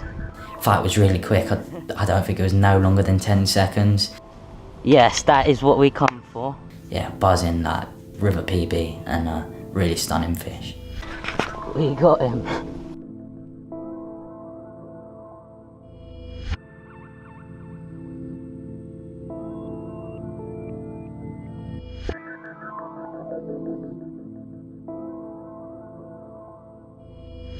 Proper river carp. Got a lovely, pristine, big old mouth on it. Couldn't resist the pop-up, and you certainly love the boilies as well, this one. Well shaft.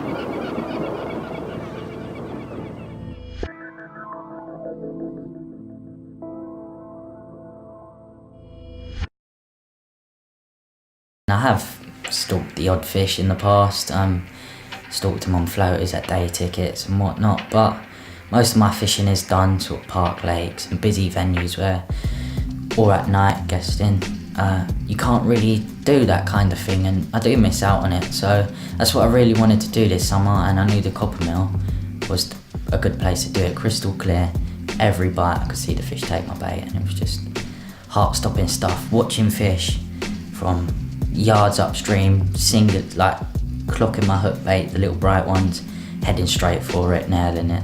Yeah, I really did enjoy my summer on there, and definitely will be going back for more in the future, I reckon.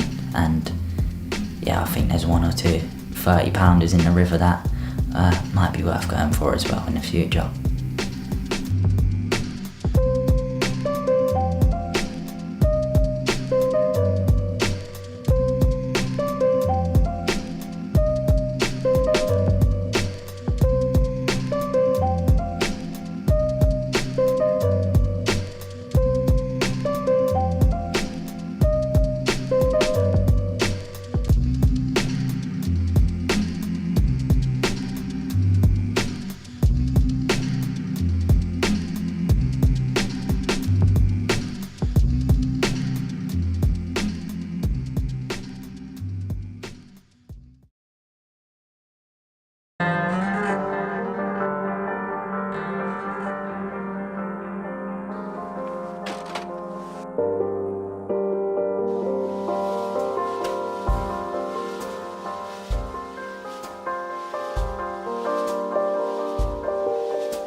4 years ago, from a seemingly simple innovation, the shackles were broken. The frustration of encumberment was removed, and the instinct of the hunter reawakened, with the realisation that we had allowed ourselves to become imprisoned by the doctoring of our current peers seeking their own gains.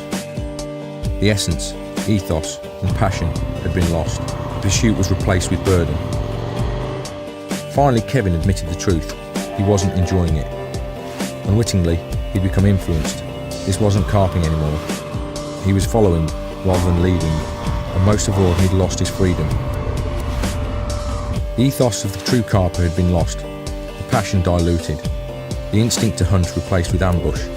That all changed with the rods. Kevin Nash had become a carp angler again. The burden was removed, and with the mobility, passion and desire to seek returned. With it came focus, energy, and the return of a commitment, and of course the results followed.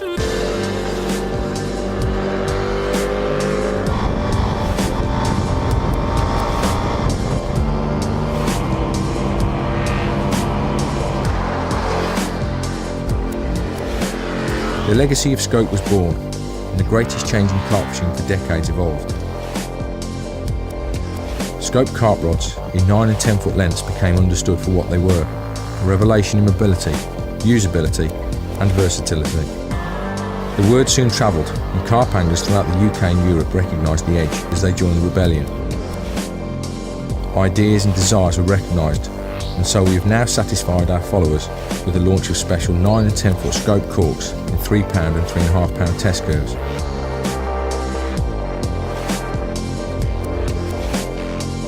Two and a quarter and 1 3/4, 9 and 10 foot models for such diversity as floater fishing, up close stalking, and now for the specimen river angler.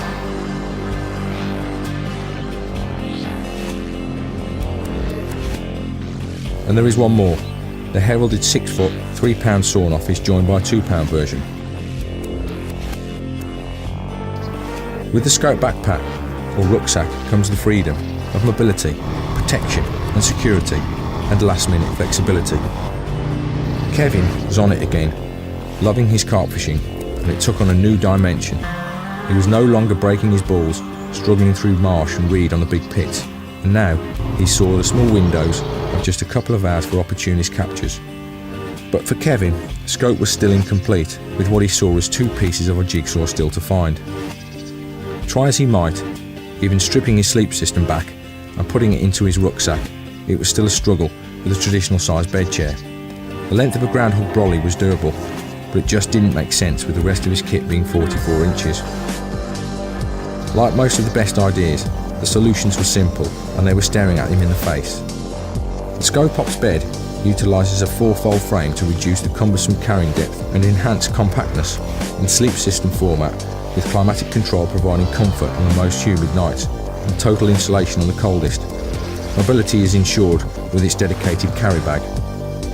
Now we can quite literally walk for miles, bed, rucksack, 5 rods and all.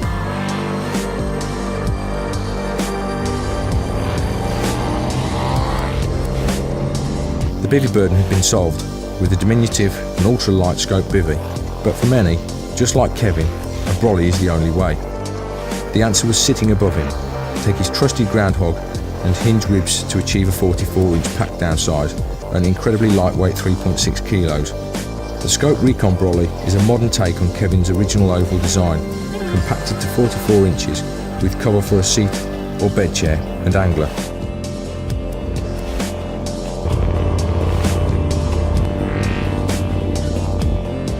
Now the amazing story of Scope and its journey is complete. The purity of our beloved pursuit is restored. The hunter and his instincts are reawakened. The burden abolished. The shackles broken.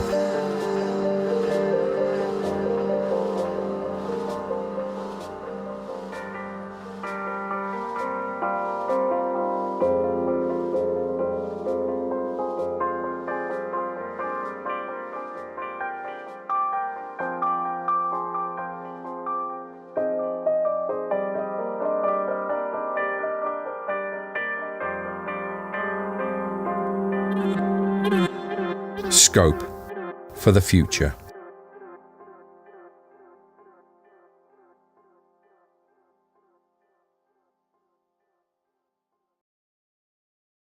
My name's Steve Sinclair, married, 4 children, full-time job, part-time fisherman.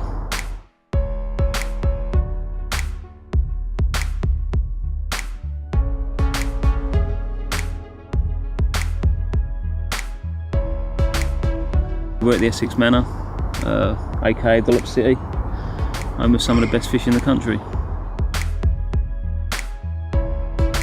I did fish here 18 years ago, and I just decided to come back. Heard about all the big fish, wanted to try and catch a few myself. I live about 15 minutes up the road, I suppose 5-6 miles, pretty handy. I can get over regular walkabout, put a bit of bait in. Yeah, just generally keep my finger on the pulse.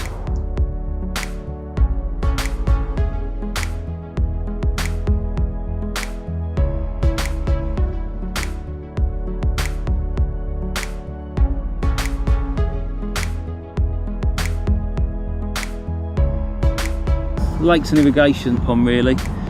Depths vary, time of year it can fluctuate as much as 4 foot in a month. So you can be fishing a spot in the edge and a month later it's gone. It's in inches of water. So yeah, it sort of shelves out to 25, 30 foot depending on time of year. You've got marginal shelf covered in blanket weed, and once you go past that it's pretty much clear bottom all over. Just varies whether you're fishing on hard spots, soft spots, clay. Because of the depth you can be fishing out in the middle and fish are 20 foot away from you still. It's just when they come in the edge they're really catchable, and that's when you've got to be stealthy, quiet, make sure your rigs are in place before they get there really, because fish for all the time, and it don't take a lot to spook them out to swim. There's roughly 80 to 100 carp in here. I'd say right time of year 20 to 25 40s. Got to be a good 40 fish over 30 pounds. The rest were made up of all 20s. So yeah, very unlucky to catch anything under 20 pounds.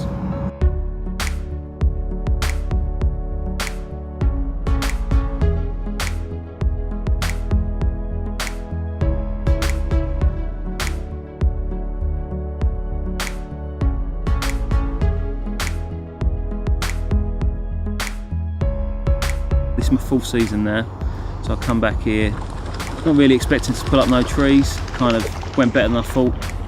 First day on, 4 hours in, had a fish known as Stella, 44 3/4. Yeah, couldn't have gone any better really.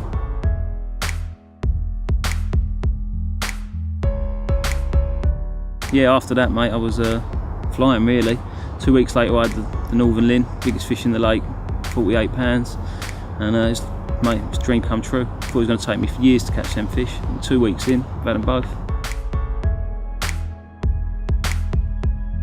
Yeah, first season started really well. I mean, to be honest, the first 3 months the lake probably fished the bestest fish since I've been a member. It seemed like every time I come over it was doing 4 or 5 fish a day. And then, I don't know, the water went down. It dropped from like 23 foot down to sort of 15 foot in a couple of months. It had a dramatic effect on the overall fishing. It went from being, seemed relatively easy to just doing a couple of bites a week. And there's a lot of guys come over here, mate. It's a pressured lake, so a couple of bites a week is not easy fishing. Although, people who don't fish here would have you believe otherwise. And yeah, it sort of dried up the end of the year. By the autumn I was struggling for bites. Couldn't wait for the start of spring again really. I think I finished up on about 20 to 24 fish. Managed to get 3 of the good ones. I'm quite pleased really for the first season. Probably better than I expected, but with it starting so well, I maybe thought I might have got into a few more good fish.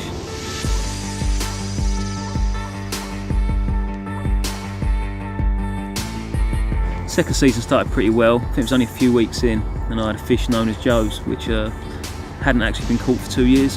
Yeah, I caught that, things were going really well. Start of September I think it was.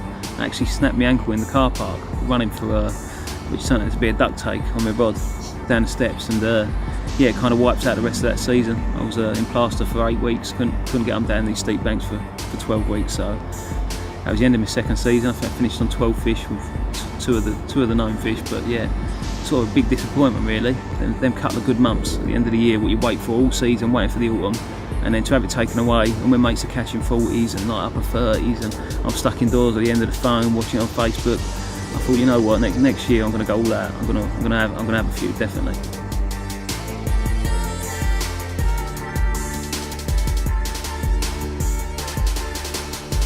think it was around the early March time, just before the start of my third season. I get a phone call off Gary Bays. I mean, I was already using his bait and just off the shelf stuff.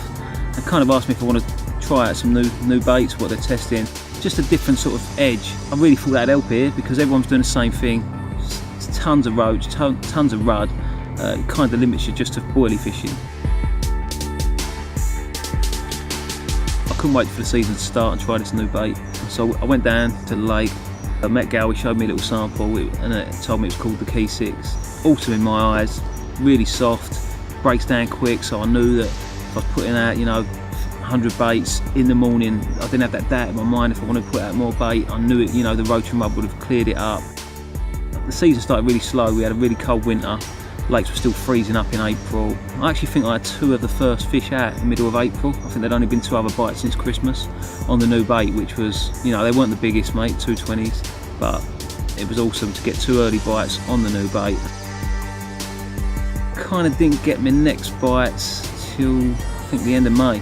Yeah, what bites they were. I think I topped up with a 40, a 50, and another 40 in 3 nights fishing, three separate nights. Carried on catching through June, July and August. Not really getting amongst the big ones, but catching regularly enough to make me think, that the bait that I was using, what was different to everyone else's, was giving me that, I don't know, just a little something extra that maybe was lacking the first 2 years. Went away end of August, start of September, got back, couldn't wait to get over here. I think it was my first trip back, and there was another bait I introduced into my baiting and my fishing with the Key 6, the tandoori garlic. As soon as I brought that into my fishing, my results went through the roof. I think my first night I caught a fish called Popeye, 40, I think it's 41.8. I mean, weight's irrelevant. It was just an awesome fish, right old character. Yeah, one of the fish you joined the lake to catch. That was the start of really, most productive spell on this lake. I think over the next 7 visits, I managed to bank 5 of the lake's 40s, 2 of them new 40s, a lake record coming in with that, along with other fish.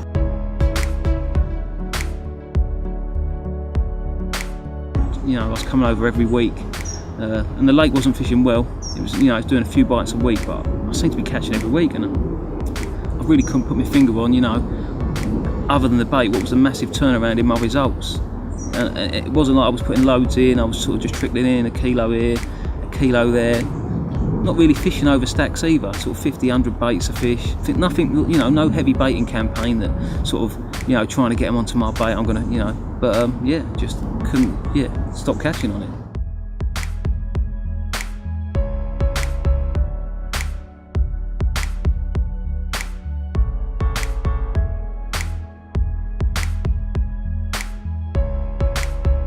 Like I said, I had a little thought to myself. I'm gonna put in a big effort. I want to get amongst the fish. I really want to catch a few. The results were patchy the first 2 years. Yeah, living up the road kind of made it easier. I'd pop over sort of 2-3 times a week once the kids were in bed. Really, just come for a wander, a little chat, see where fish were showing. Maybe put out a little bit of bait. Maybe not, just depending on how many people were on the lake. And if I felt it was worth it, kind of give me an edge for the weekends. I could have a rough idea of where I needed to be or where I thought I needed to be.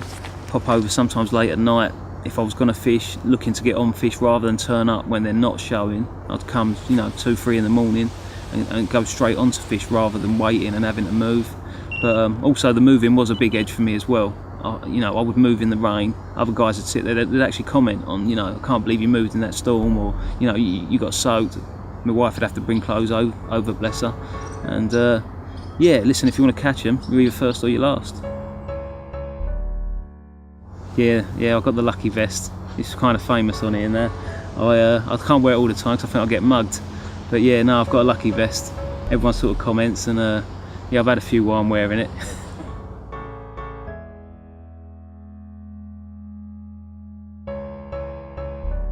For the spring and summer, 90% of my fishing, I'd say, is pop-up. So a lot of that ties in around the chod or a hinged sort of a semi-stiff rig, or I've got like a combi rig with a curved shank hook.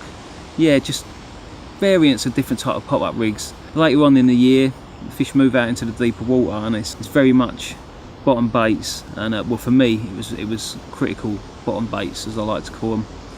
fishing a pop-up on a KD, but nailed down with a split shot, pushed hard against the bait. There was a time, I was catching it sort of very regular, and the only thing I can put it down to is the way my rig was sitting and the lightness of the bait. 90% of the guys on it were using snowmen. Yeah, they wasn't catching as regular as me. How slow the bait sunk and how delicate the fish were feeding, because all my bites were very finicky.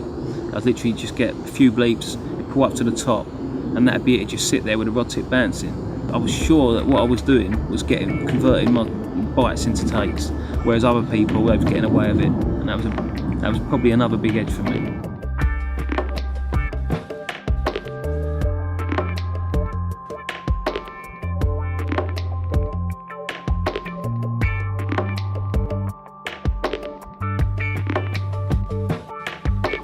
It's no secret that spring and summer on the Manor, the ends can be very productive. You can get in there in the right conditions, when the fish are there in numbers, they can produce multiple catches.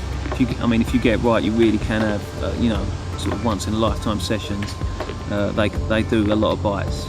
Later in the year, in the autumn, I kind of stayed away from them. I was kind of catching along one bank, fishing out over the shelf, 2 or 3 swims, and it didn't seem to matter which one I went in. Any one of them 2 or 3 swims, I was confident I'd get a pick up. It's just kind of areas for times of year, but definitely, either end, and a swim called the middle pads. The middle pads has definitely accounted for a lot of my big fish.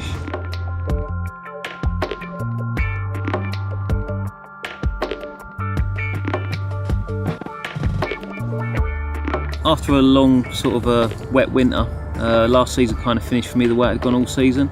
I think it was the last weekend of March. I managed to take 4 fish up to 41, a fish called free scale, which was actually my 9th fish over 40 in a season, which was unbelievable. It just blew me away. And we sort of rolled into the next season. It's kind of carried on the way it was going. My next trip, I think I caught a fish in Bream Common at just over 41 pound, and a trip after that I caught quite a sought after fish. One of the nicest fish in the lake, a fish called the Peach. It's 46.8 I think it was.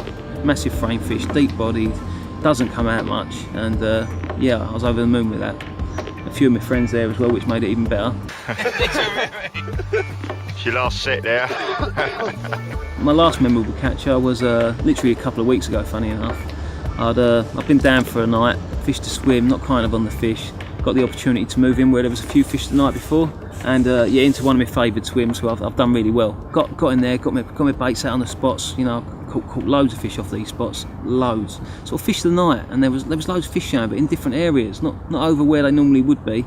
Like I say, where I've caught loads of fish, and fishing with 100% confidence. Woke up in the morning and just kind of thought, am I going to let this slip by and just go home and not catch, or I'm going to try and make it happen. So I decided to pull my rods in off of the spots that I caught regular. Kind of fished to areas people wouldn't usually put baits, sort of in the chard, in the weed. People are looking to fish on the clean.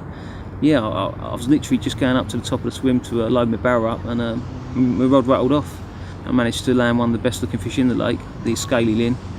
I was the only one down this end, so I thought, you know what, I quickly changed my bait, sharpened my hook, left the fish in the net, chucked it back out there. Called one of my mates to come down from the other end to do some picks, and he couldn't have timed it better, because by the time he got in the swim, the rod was away again, and I actually ended up with 2 fish in the same net, mate. Here we go, a bit of Man of Madness. Stunner and a chunk in the net. I think it was Joe's fish at 42.15. And yeah, the scaly lin at 32.5. It was just, yeah, amazing sight, 2 fish of that size in one net. Woohoo! I think you got to man up a bit, Steve. Eh? I think you got to man up a bit. Ain't a lot else I can do, is there? Get hold of it. Old tail right out of that red cheek.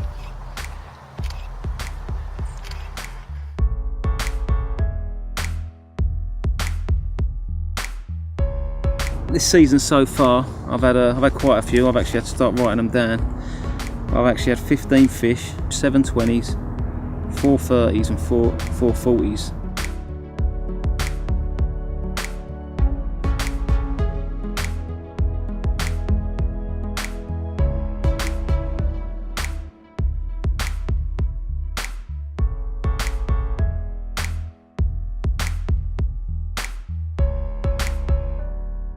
So things are still going really well, and yeah, I can't wait for the autumn, because that was my best time last year, and I'm hoping for a bit of the same this year, to be honest.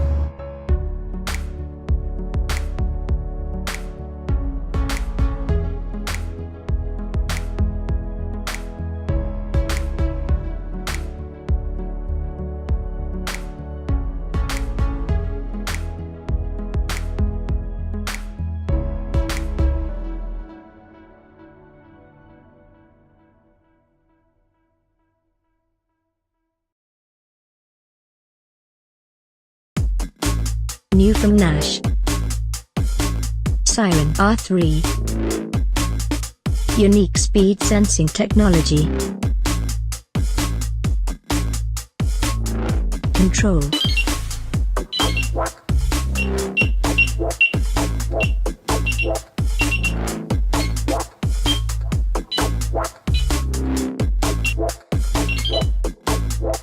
Advanced receiver functions.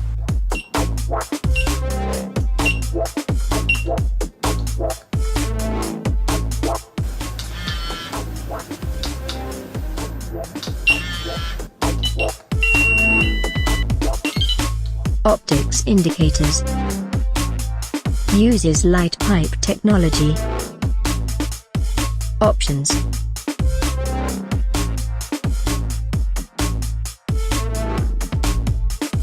Nash Siren R3.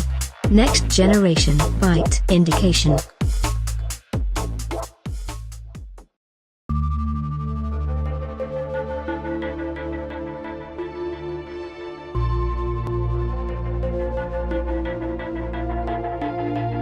We're at the beautiful Eminem Ponds in deepest, darkest East Yorkshire. Very historical complex of 4 lakes. It was actually one of the first lakes in Yorkshire to produce a 30-pounder, and I think it was around about the 1970s when that happened. But since then there's been carp stocked into all 4 lakes that are on site, and we're on Pond 3, which contains the biggest carp, fish that's known as Big C, which is around about 36 to 40 pound.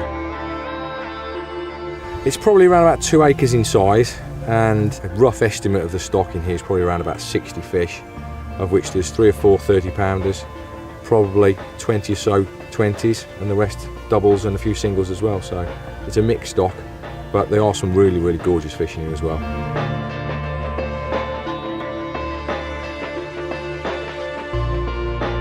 I arrived on Sunday at about 6 o'clock, had a busy weekend.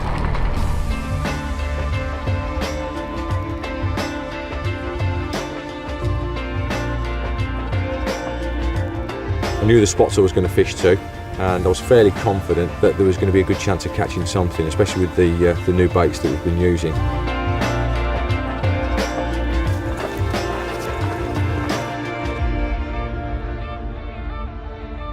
Yeah, the lake itself is very, very weedy. There's probably 85% of the bottom is covered in weed, and so there's very few clear areas about, and because it's a day ticket water, it does get fished by anglers of all different levels of ability, and the chod rig being the current and on vogue or fashionable approach for it, for this type of fishing, it does tend to see that sort of approach fished quite a lot on here. So what I'm doing is I'm fishing completely different to that. I'm using very supple rigs, braided hook links, and I'm trying to present on the clear areas. There's probably half a dozen or so real productive ones, because I've fished this water for quite a few years now, and I'm using a bait boat, believe it or not. I know some guys don't particularly like bait boats, but they're absolutely fantastic for this type of water.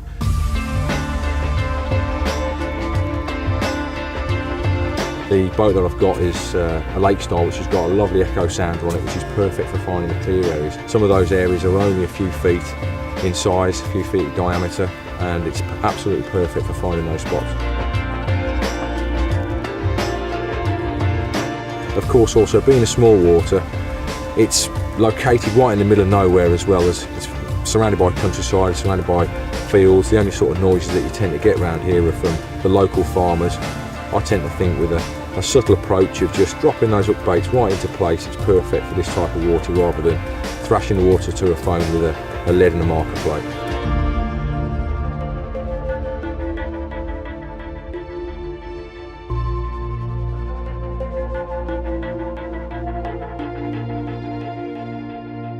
I know this lake's not seen this approach before, so I'm using the 4G squid, which is a new bait that's by Nash, and I'm basically just scattering a few boilies in each of the hoppers on the bait boat, and then on top of that I'm putting in about 1 kilo or so of hemp. Now the fish in this lake respond really well to new baits.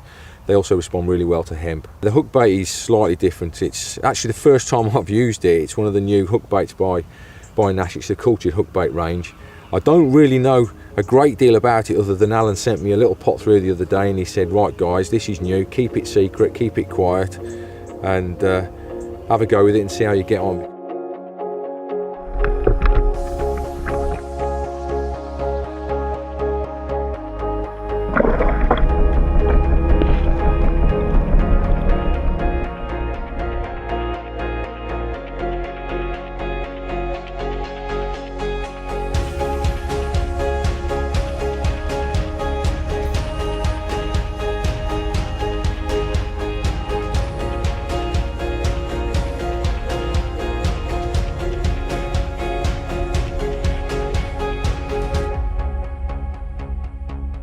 Right, we're approaching the spot where I'm going to drop it now, and that particular margin over there is a known spot for seeing the fish patrol up and down it close in, and the spot that I've been getting my takes from is about 3.5 foot, so I'm just going to run the boat under a little bit further. There's the first load. I'm going to position the hook bait just a little bit along from where I've dropped the first hopper, and there we go, that's perfect.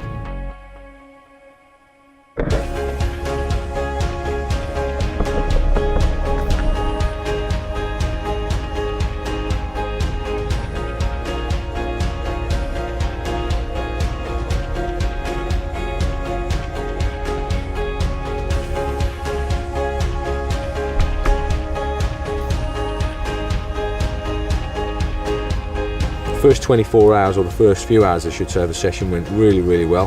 Had that first one within a couple of hours, which was probably a scraper 20 common.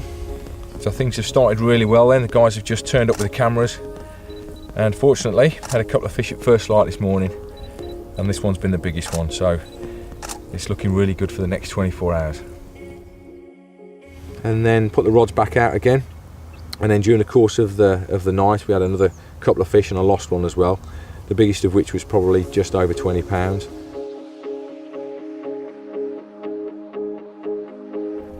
A lovely little Eminem Pond 3 mirror.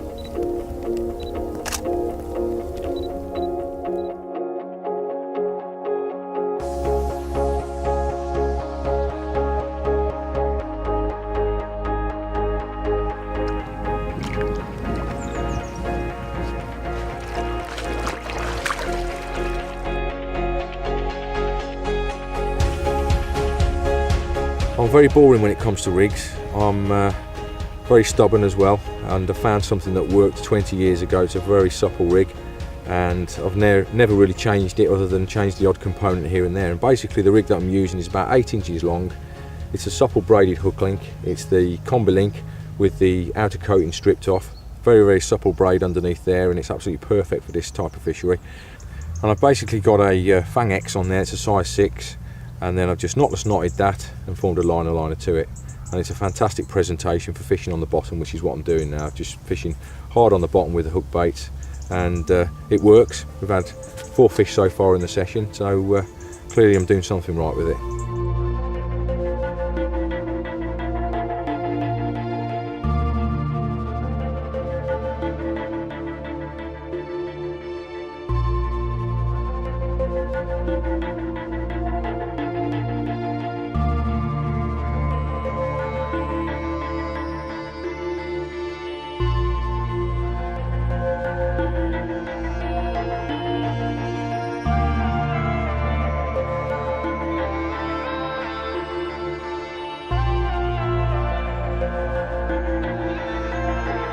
The first day we didn't get any more action during the day, and then the second evening it was probably around about midnight, something like that, when we had another pickup, and unfortunately for me that fish picked up both my other lines, wiped them both out, and ended up with a few problems of nip one, pearl one, but we managed to get the fish in the end. Well, this rod has just woken me with a couple of bleeps, and first I thought it was a bream or a nuisance fish, but I think because the line's going through quite a bit of weed, it's disguised itself, and it's a carp.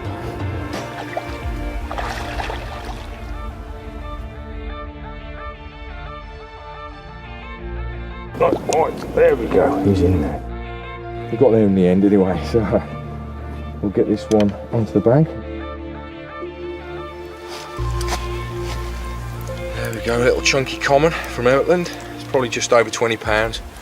Not weighed him, and he fought well all the way in. Managed to wipe out my other 2 rods. Caused me a bit of a problem. I've got a right bird's nest that I've got to sort out in a minute, but I'm happy because we managed to get him in safely. Let's get him back to the lake. Back to the lake and get the other rod sorted out.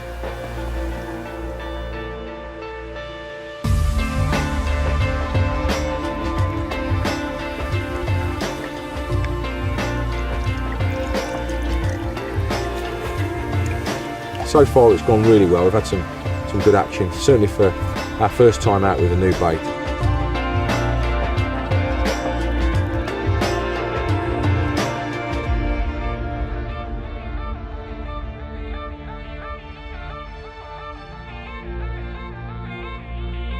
Yeah, the big common. Yeah, it's a little bit of a the one fish really in me angling career that I'd love to catch it. I've fished here for probably on and off now for about 4 years and did quite well on pond 1. Ended up with the biggest fish in there, which was a mirror at the time, a 32 pounder, and then went on to pond 2 and had the big one out of there, which is a fish known as blackjack, and I've come on to pond 3, and out of all the fish that are in here, it is the one that I've not caught.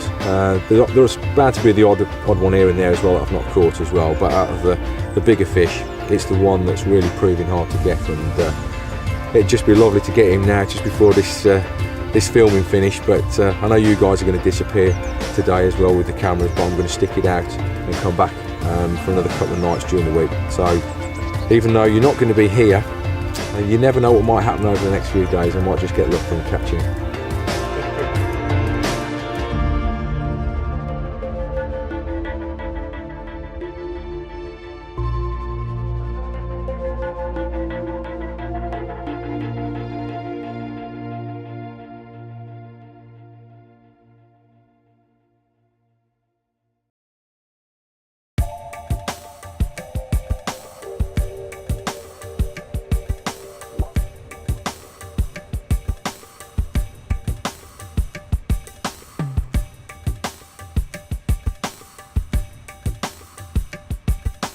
Hi, I'm Mike from Tackle Development, and over the last 12 months we've redesigned the whole Nash luggage range. Let's take a look at 5 of my favourite new items. This is a new cube ruckle. Comes in 4 sections. The end 2 are both insulated. Don't actually have to use it for freezer bait, food, etc. For example, this is Alan's. And then his top section, he's got his scales, his buzzers, and a tidy little EVA bivvy tray. In this section at the end, he has got some freezer bait, pop-ups, catapults, bombs, ball makers, etc. And then in the middle 2, they can be used to store bits pouches, rig wallets, soft boxes, everything you're going to need when you're fishing. The end 2 sections both actually zip off. Once all folded together and clipped up, it can be used as a carry-all. You could remove the shoulder strap and use it as a barra bag, or uniquely on the back, we've added this section. This can be rolled up and you can actually use it as a rucksack. This is the barra bag. Great for if you're going abroad or on holiday and you're only allowed to take 1 item of luggage. This has actually been designed to take smaller items of luggage, for example your brew kit bag, maybe a small carry-all, cool bags, bait buckets. This is actually Alan's one again, and he's using it for some spare clothes, boots, bait, waders. Easily fits on a barra and will easily store underneath your bed chair when you're actually fishing to keep it out of the way. This is a Nash bait mate, and my favourite item of luggage from the new Nash luggage range for a few reasons. One, it's great to be used as a stalking bag, even a floater bag in the summer, or generally a few boys in the office actually fish out of one of these. For example, the front pocket will accommodate a medium-sized tackle box. You've got another small pocket on the side which can take small bits pouches, bolt machines, marker floats, etc. Another big pocket on the back, and a small piece of elastic on the side to accommodate a catapult or a throwing stick. The main compartment is actually insulated, so you can store up to 7 or 8 kilos of boilies. If you float fishing in the summer, it can take floaters. Also takes our D pouches with other items to tackle inside. This is a session food bag, ideal for the weekend long stay angler. The front pocket is supplied with a teaspoon, tablespoon, fork, knife and a plate, and a hand towel as well, and also with an ideal handy bag to store your dirty knife and forks and plates at the end of your session. Got 2 side pockets, ideal for taking things such as tins, beans, etc. Another pocket on the side here for your sauces, pasta sauce, etc. The main carcass is insulated and it's ideal for storing all your food to keep it nice and fresh. So in here I've got bread, some beer, my brew kit bag, my pots, my pans, my stove, everything will disappear into this main carcass. If you're going on a long weekend session, this is the bag for you.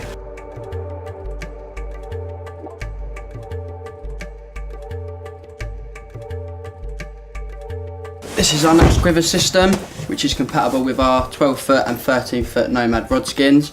As you can see on here, I've currently got 5. You can either fish it with 2, 3 or 5, whatever suits you best. You can also use it with our Tip Tops Connect or just use your rods naked on the quiver. On the back side, you've got 2 webbing and buckle straps to accommodate a brolly. On the front, you've got a small pouch at the bottom which is to accommodate a landing net pole. And obviously you've got these pouches here which the bottom of the rod skins go into.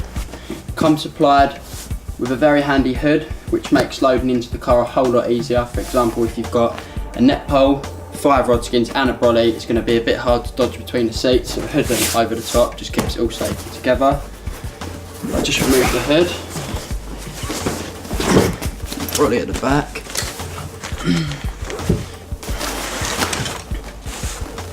You can see there's a small pocket here on the back face which is to accommodate bank sticks, with bite alarms, sacks, anything you want really, pegs even. And then you've got another main section here which is to accommodate storm poles, captive retainer slings, your landing net mesh and poles. It's an all-in-one system which can take everything to the bank.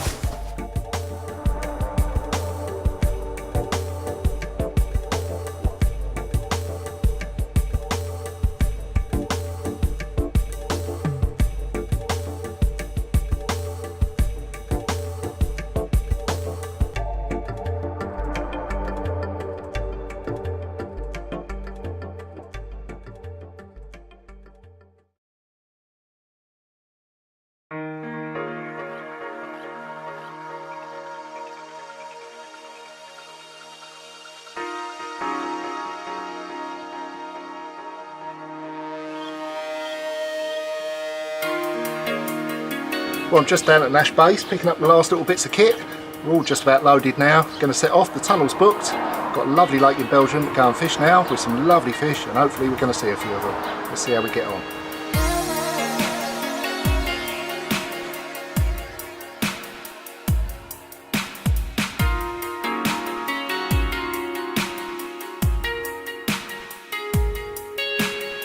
It's a cracking lake. It's about 70, 80 acres, I'm not sure exactly.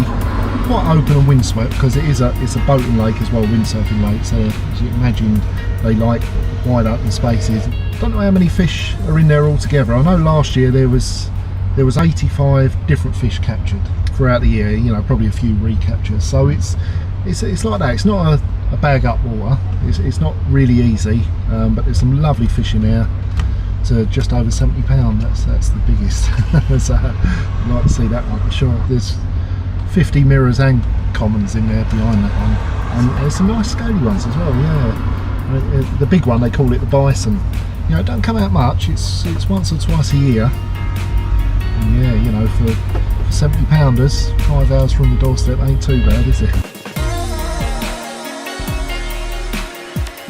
Now, Steve, your welcoming committee's here.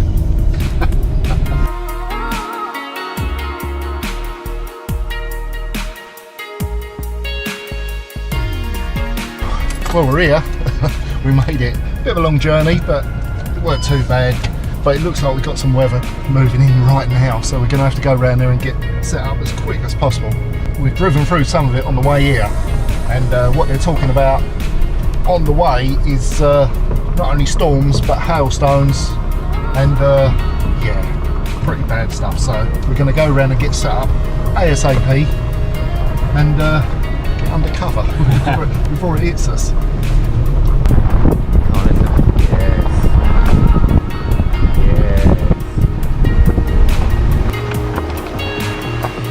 We're heading up to a beaver corner. The fish are pretty spread out. It sounds like fish have been seen in areas and then they've moved out quite quick. But there was a fishing over the last couple of weekends. especially last weekend, and there was fish caught up in this swim. And so, you know, that's the starting point. We know the wind's been pushing in there, fish have been caught there, and so that's all we got to go on at the moment. So that's the starting point, and you know, we'll see how it goes. If we catch fish, very good. If we don't, we'll have to move.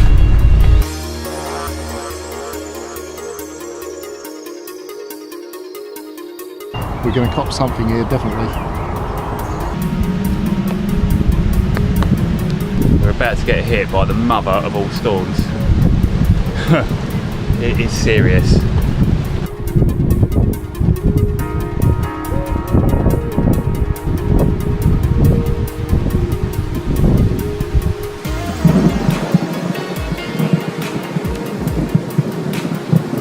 I'm not getting out of the van.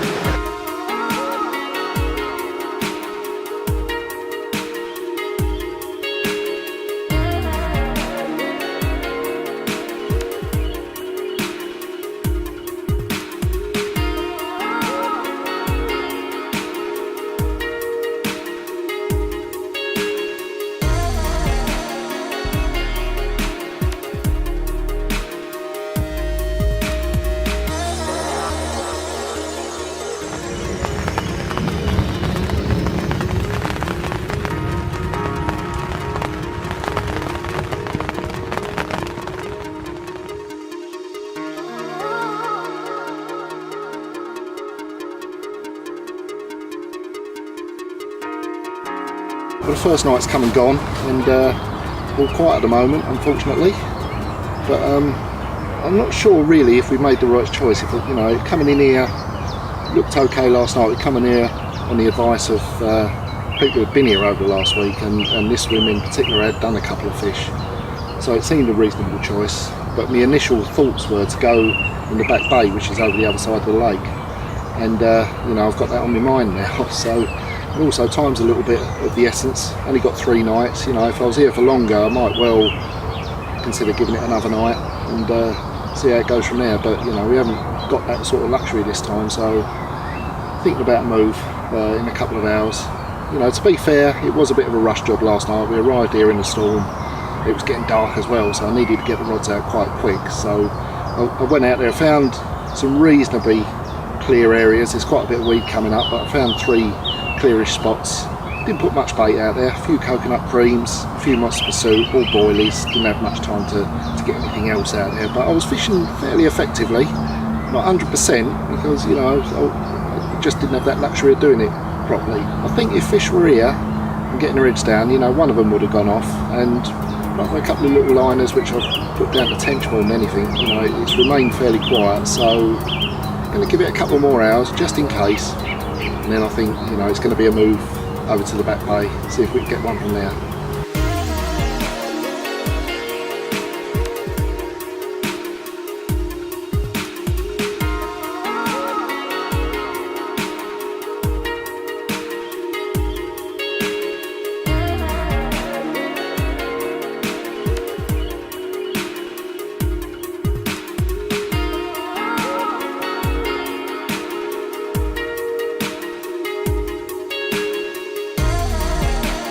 It's early afternoon now, and nothing else has happened. I sort of guessed it was going to be like that really, so going to have a move.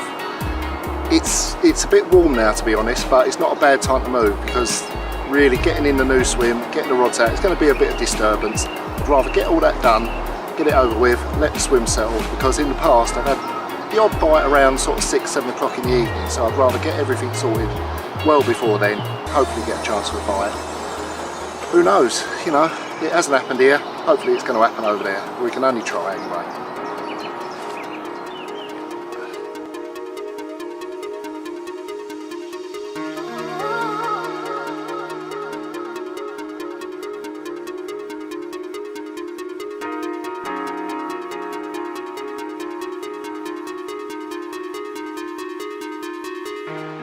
We're round in the back bay now, just got all the gear out the boat. It looks okay. We've actually just seen a really nice common just go in front of the swim, and it sort of wandered down and then out to basically where I'm going to fish. There's some trees in the water over there. There's a long sort of island with overhanging trees, and that's about where I'm going to be fishing.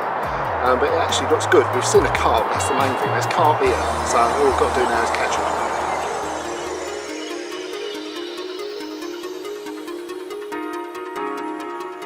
got snowmen on all 3 rods, or I have had snowmen on all 3 rods. Just going to change this one over to just a simple pop-up rig. Worked a few times for me before on here, so makes sense to give it a try at least. On at least 1 rod, you know, otherwise I've got all my eggs in one basket. Just a simple little pop-up rig, braided hook length, sort of stripped back, and a little 14mm pop-up on there. A little size 7 twister. I've got some little sinkers and the putty. I like the putty because it's easy to mould. Get it exactly right just for balancing it. I do like to sort of just overweight them a little bit, not too much, just so that it sort of sinks, you know, steadily rather than critically balanced. There we go. Nice little pop-up rig. Simple but effective. Quite heavy leads I'm using. This is a 6 ounce, this is. Just because I'm using braided line. You know, it's quite windy and we're up on a platform here. Any crosswind is sort of blowing that braid, and there's not much give in the braid, so it does take a heavy lead to sort of hold it in place. So it looks a little bit over the top when you compare it with the bait, but it's, you know, it's all for a reason. Everything's done for a reason. Hopefully that'll do the job. Might catch that nice big common we just see swim past. That is just about perfect.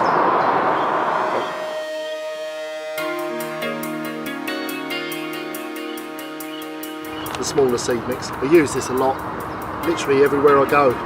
Anywhere where there's not too many small fish, it's a really brilliant bait, this is. It smells lovely actually. So yeah, a bit of that going out, a bit of the bigger seed, and 2 little tigers over the top.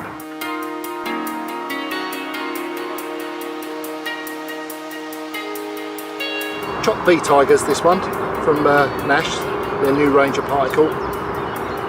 They smell absolutely lovely, they really do. I mean, in the past I've just used plain tigers as they come boiled. We'll see what that does.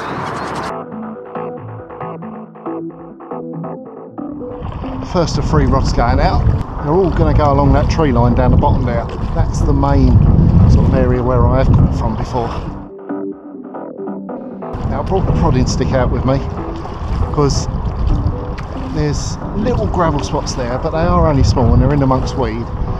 Find the gravel and then find the back edge of it and just stick the prodding stick into the soft stuff and literally use it as a marker, so I can drop the rig, drop my bait in front of it, and afterwards, you know, just remove the prodding stick before coming back with the rod.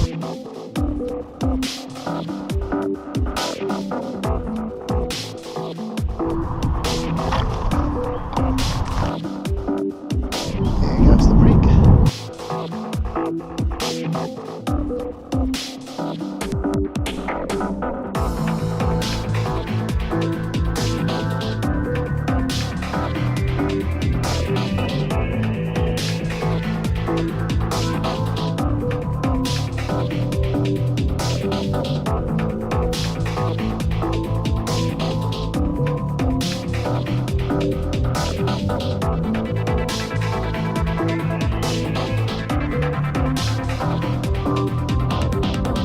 Happy, you know, I've got the rods out well today. Yesterday it was all a bit rushed. Today I know all the spots where they've gone on. I've plenty of time to get them out there. They're in position now, so yeah, feeling pretty hopeful for tonight. Anyway, got the old albums here, T.O.'s albums, his stocking albums from the lake over the years, and makes really interesting reading. What he's got in here is actually a record of every capture of every fish. Some have passed away over the years, which is unfortunate, a few nice ones. Commons are cracking. I mean, there's this one, lynx. I've never caught lynx. It's one of the fish I'd like to catch. But yeah, there's 6, 7, 8, 9, 10 captures of it over the years. Not only weights, but measurements as well. And it's interesting to see that every time a fish puts on weight, basically it grows in length as well. You know, it's something we don't do, actually measuring fish. So, you know, it's quite interesting to see what happens. The last one I have had, Kim, you know, it's had a few captures over the years. I actually caught it from this area where I'm fishing now, just after it spawned out. So it had been just over £50 the previous capture, and then I had it at 30, about 38, it's got it in kilos here. And then later in the same year, back up to about £46. So, you know, it's putting the weight back on, but it's interesting to see the record of how they grow over the years. And he's got an album of mirrors and one of commons, and well, the special fish in the lake is the bison, the big one anyway. I mean, there's some lovely fish in here. It's not been out yet this year, the bison. Normally once, maybe twice a year. It was out twice last year, and Alan Danu, who's pictured with it there, had it at its biggest weight, 32.1 kilo, which is over 70 pound. So there is a 70 pound common swim about out there somewhere.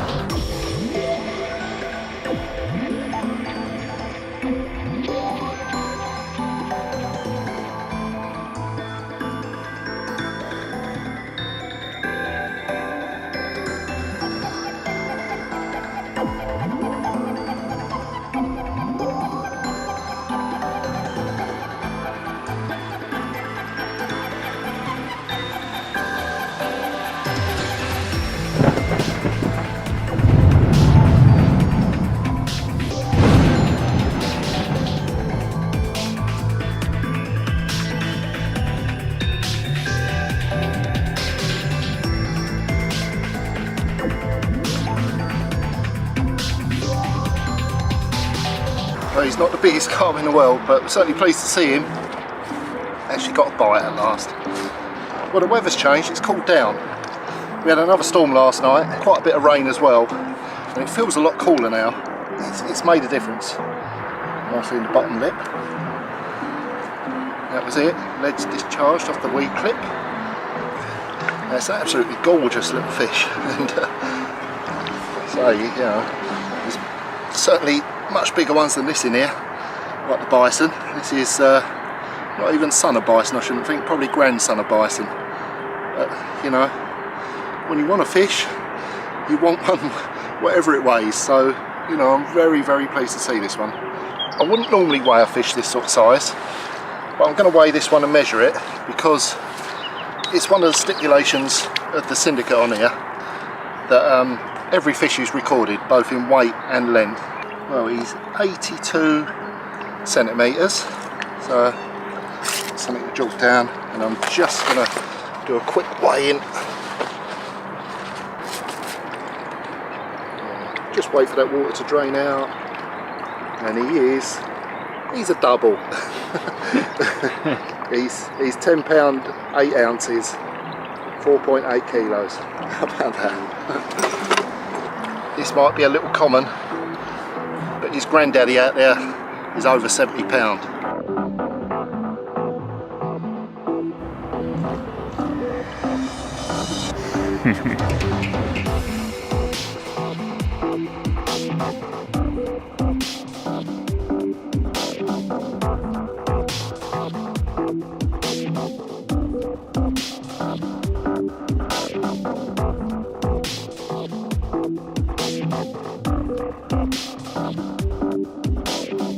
Running out of time now, there's only one more night to do. You know, it's been a fairly short session for me, even though it's a few nights, but you never know what you're going to get. When you travel abroad, it's obviously going to be vastly different conditions to what you get back in England, and you're chancing a little bit to luck with what you're going to get. All you can do is be prepared for everything, you know, conditions, tackle wise. I've come prepared with a big bivvy, plenty of clothing, because you might need shorts and t-shirts, you might need waterproofs.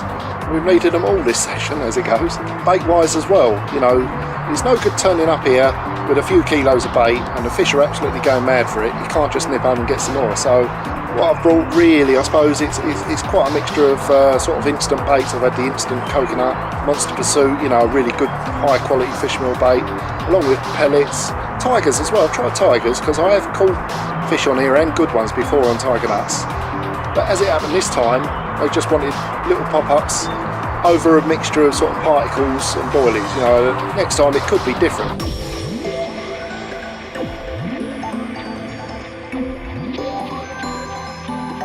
I've caught some lovely fish here in the past. This lake has got some cracking fish in. I mean, it's not all about the fish here. You know, this lake, people often say to me, you know, why do you want to go abroad and fish, you know, join a syndicate in Belgium basically, rather than one home in England?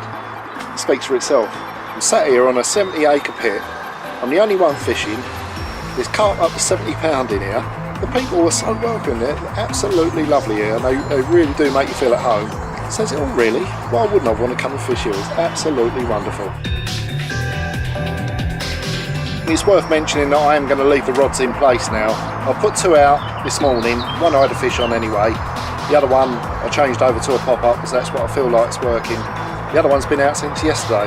The way I see it is, the chance of a take is building up all the time. And if I went out and redid all them rods, I'm starting from scratch again basically. So I'm prepared to leave them in place as long as it takes.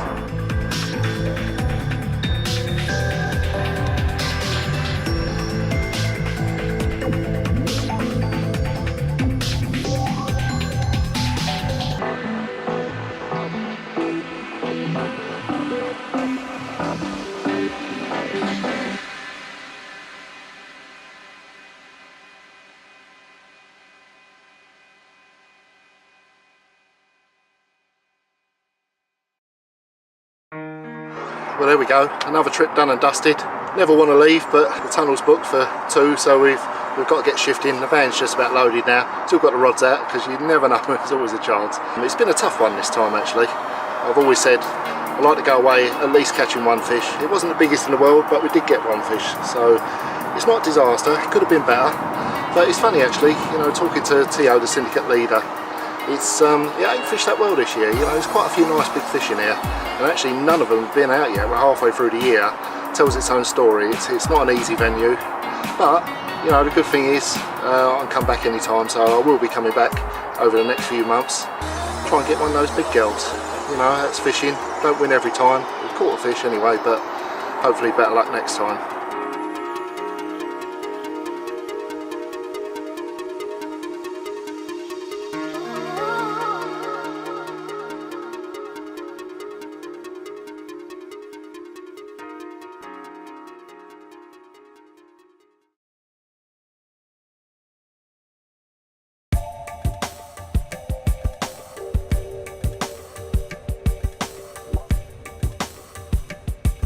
The Indulgence bed, chair and sleep system range is renowned for superior comfort and warmth. Our beds are used and loved by carpers all over the world. The patented design makes the beds easy to customise for year-round use, making them the most versatile fishing beds available. In addition to the existing range, for 2015 we have released the Airbed, an Indulgence bed with the sleep system stripped off. Of course it has all the features that make the Indulgence bed chairs market leaders. All Indulgence beds feature a super strong oval frame which offers rigidity and support. The beds lay totally flat, however should you wish to incline the head end then simply extend the legs.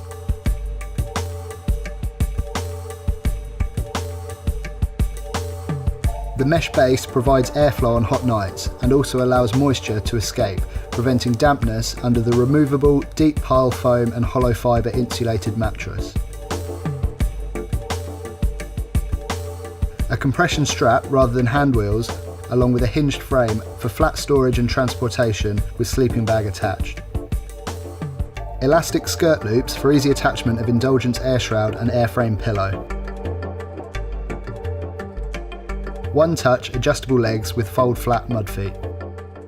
The airbeds are available in both 3 and 4 leg options and in standard and wide boy sizes. This is a modular system, and used in conjunction with the new Indulgence airbed conversion bags, you can enjoy warmth in winter as well as a comfortable night's sleep on the most humid of nights. The bottom layer attaches with Velcro to the mesh base of the airbed, then the insulated airbed mattress is placed on top, providing secure fixing and none of the annoying twists that you experience with a traditional sleeping bag setup. The top layer comprises of a zip-off 4-season duvet featuring our unique body baffles to retain heat and accelerate warm-up time. Elastic loops allow the attachment of the optional Indulgence air shroud for additional insulation in extremely low temperatures. On sticky summer nights, you can remove the airbed mattress, sleeping on the sheet, or remove the duvet and use the optional air shroud for a comfortable night's sleep. The air shroud will also keep you dry and protected when fishing under the stars. There are a number of dedicated accessories for the Indulgence range, including the super comfy airframe pillow. Also available is the Bed Buddy, a lightweight folding chair that allows you to sit on your airbed with your back supported. The Bed Buddy uses cam lock adjustment to ensure that the frame sits securely over any width of bed chair, with webbing and buckle adjustment to tailor the comfort to the individual. It is available in standard and wide buoy sizes.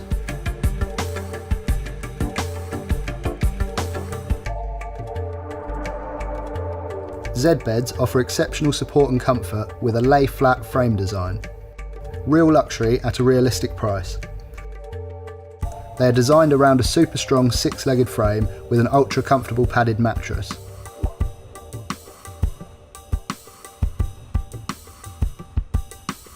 The head end can be inclined by extending the fully adjustable legs to tailor the sleeping position to the individual. The bed folds flat for transportation thanks to a hinge system and a compactor buckle and webbing. Also available is a sleep system version of the Z-bed featuring our patented zip-on duvets. The system offers exceptional value for money with a 3 to 4 season fleece-lined duvet which can be left on the bed thanks to a clever extra-length hinge. The thermal properties of the bed can be uprated if required with the addition of the Z-bed shroud. This is fully waterproof to protect your duvet on damp nights or if you choose to fish under the stars. It stays securely in place via toggles that connect to the elastic loops on your Z-bed. Also secured by toggles is the optional luxurious Z-bed pillow. The Z-bed, Z-bed sleep system and Z-bed shroud are all available in standard and wide buoy sizes.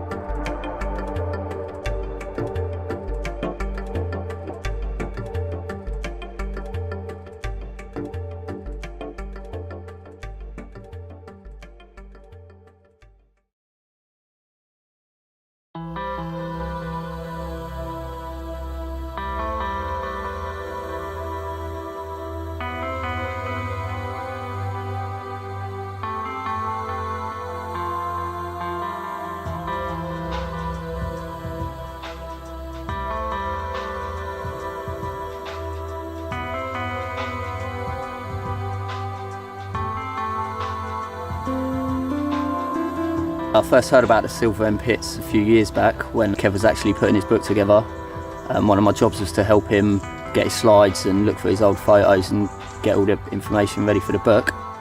So I talked about it with Kev and he started telling me all stories from back in the day, and straight away it got my interest.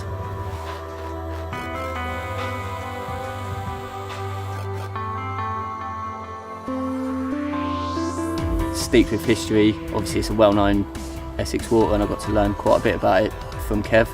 Just the fish, to be honest with you, the stock of fish. By no means they're the biggest fish in Essex, but what they lack in size they make up for in looks and history. At the time, the reason why the lakes became popular was due to the fact that Kev caught the then Essex record at over 40 pounds. Obviously that fish has long since gone, but when he informed me that some of the fish that he was catching are still present in the lake, as well as a number of others that have come on, I got excited basically. It was definitely a bit of me.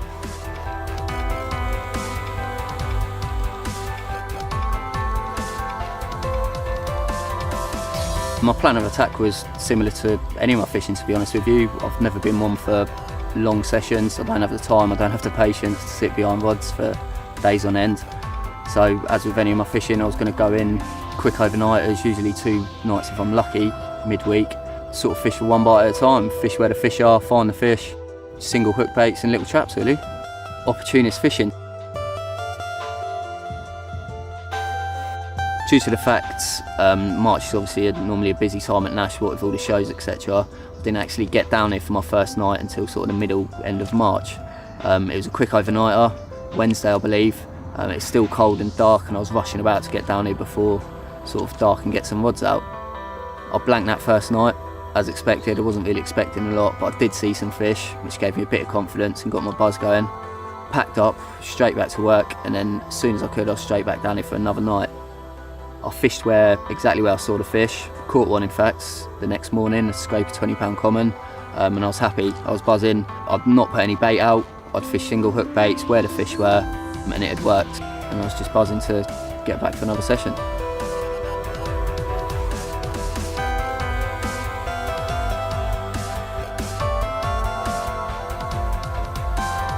I managed to get back down the following Monday for my next session and almost straight away bagged another one, which obviously got my confidence high again.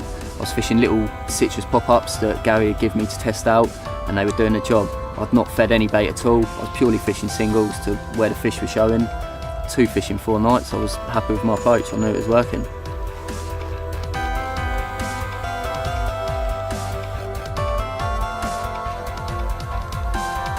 So we're now into April. Spring was most definitely in the air and the lake was starting to wake up, and I just knew I had to be fishing basically. Luckily for me, I was working locally for a few weeks, which allowed me to get down the lake during daylight hours, which was important for the first time, because up until now I'd sort of turned up on dark and not really been able to see the lake as such. So I spent a few sort of afternoons down there looking around, and lo and behold I started seeing fish. I was buzzing to get back down there, so much so that I cancelled plans I had on a Friday night and decided to do the night, which was quite rare for me, as I normally just do the sort of the midweeks, if you like. I got to the lake on Friday night expecting it to be busy and with the weekend anglers, but as I pulled into the car park I see that there was no one here. I had an empty lake to go at. I instantly headed for the swim that would offer me the best chance of fishing where I saw the fish basically. Just so happens it was this swim that we're in now, the Oak swim. It was getting dark, I was rushing about a little bit, but I managed to get my hinge stiff rigs and little citrus pop-ups out to the rough area where the fish were showing the previous day. I didn't actually see any more that night until quite late on. I was a little bit worried that I hadn't seen any, but lo and behold I see one sort of just before midnight crash out. So I instantly reeled in both rods, chucked them to the area, and I was fishing. During the night I managed to have 2 more bites.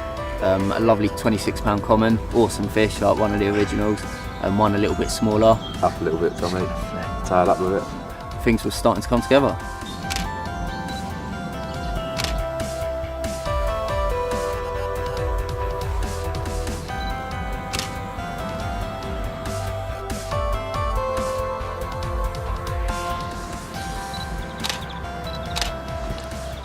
So there are 2 pits at Silver End, the front pit and the back pit. There was a lot more fish in there, some nice ones still to go at. As the front pit started to get busier with more anglers, I sort of got a little bit distracted and decided to give the back pit a go.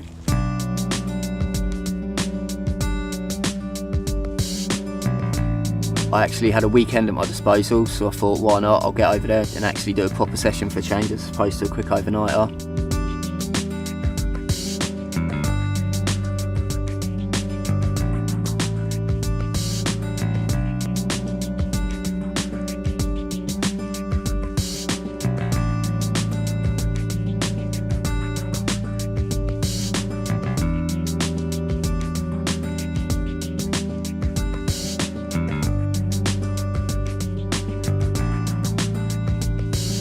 I went in with my same approach. I actually introduced a bit of bait for the first time, as there's a lot more fish in there to compete for it, and generally I've been told that you can have sort of good hits off it.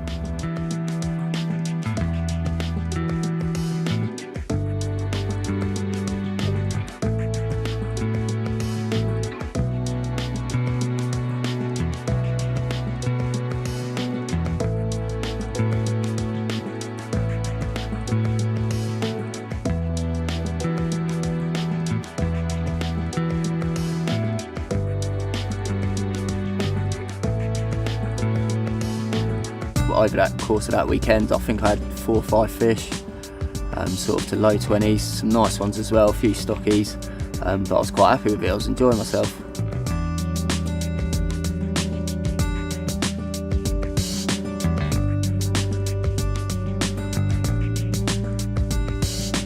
It wasn't until one of the lads come round on the Sunday, had a little word with me, see how I was getting on. He then informed me that he'd had scattered a big mirror out the front pit the previous night. I'd got to know this lad and he'd put a lot of time in, so I was happy for him, he deserved it, but I was a little bit gutted at the same time that the one weekend I decided to not fish the front pit. The big fish comes out, but that was all part of it, I guess.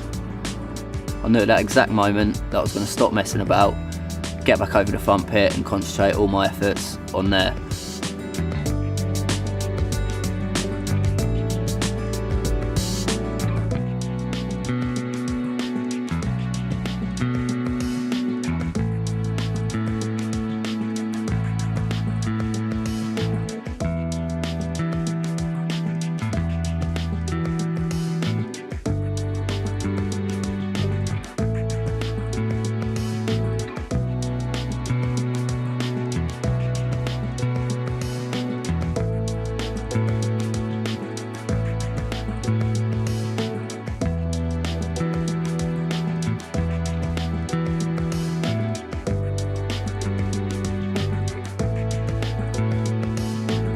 So the following Monday, I'd had a stressful day at work and I wasn't actually planning on fishing. I remember sitting at home telling myself that I really should be, like the weather was just bang on for it.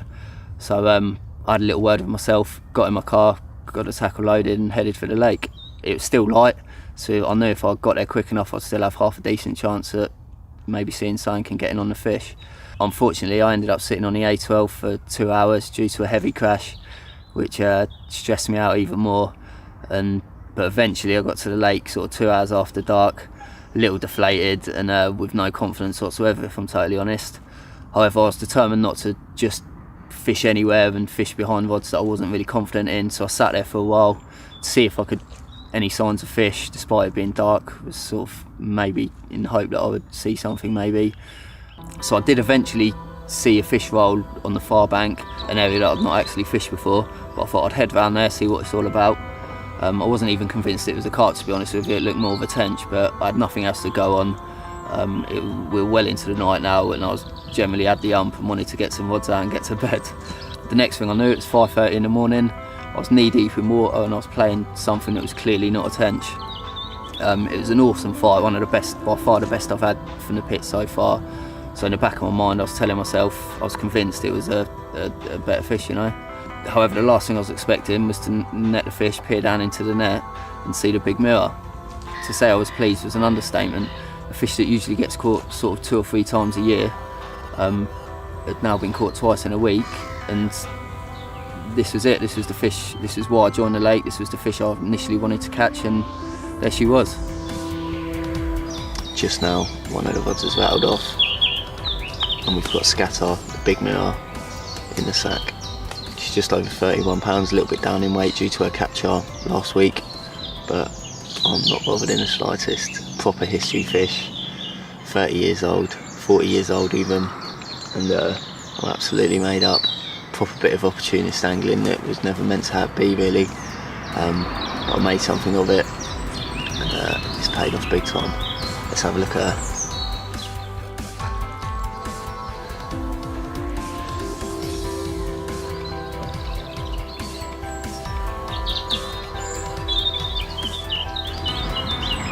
What an incredible carp.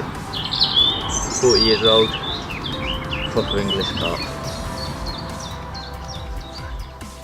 I remember holding her up thinking, this is why I've come to Silver Ends, this is the fish I wanted to catch. Just an awesome mirror, the perfect mirror in my opinion.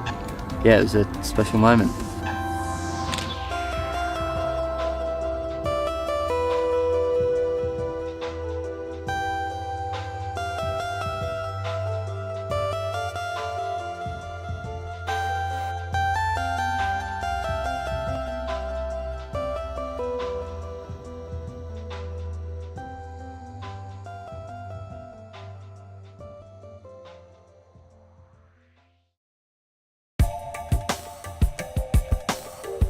New for 2015 in the range of Nash bivvies is the flagship Doubletop Apex.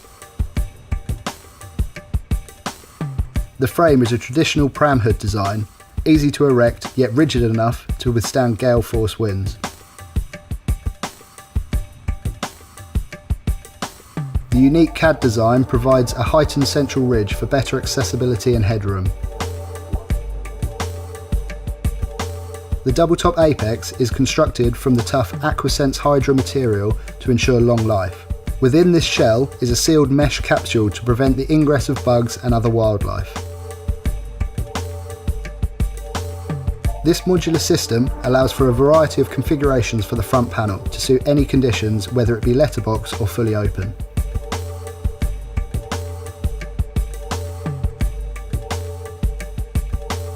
Ventilation is provided by rear vents with full mozzie mesh. The Apex roof design also allowed a meshed roof vent to be built into the design. This is especially useful to prevent heat build-up in intense sunlight over the summer months, and an industry first. The Apex is available in both 1- and 2-man versions.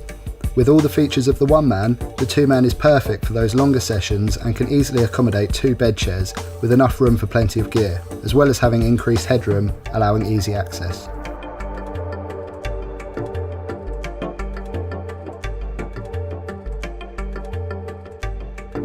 Nash Doubletop Apex.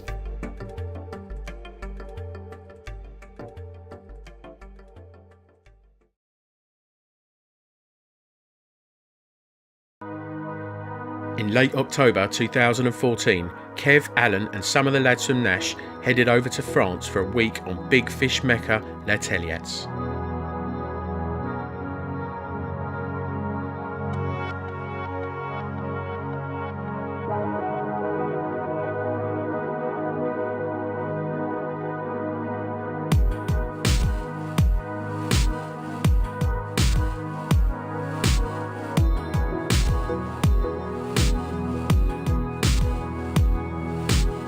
Right, have we got everything? Yeah. Got a passport? Passport?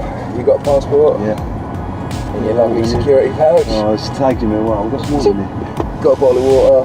I've got directions. I've got a postcode. Let's go to France. Let's go fishing. Yeah.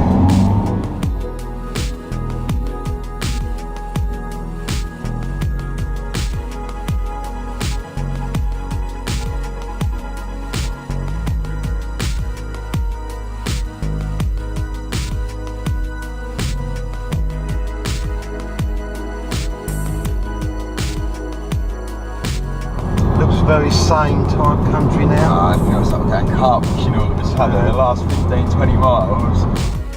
Kevin and Alan arrived a little early and just in time to witness Nash's very own Steve Sinclair bank one of the Taliats A-team on his final night.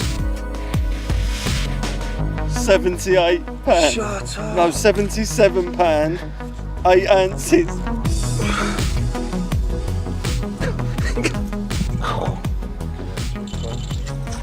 Bilge, come out of work next to us.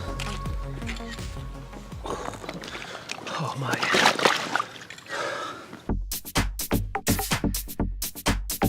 On the way to Taliats, just going over the Dartford crossing, absolutely buzzing.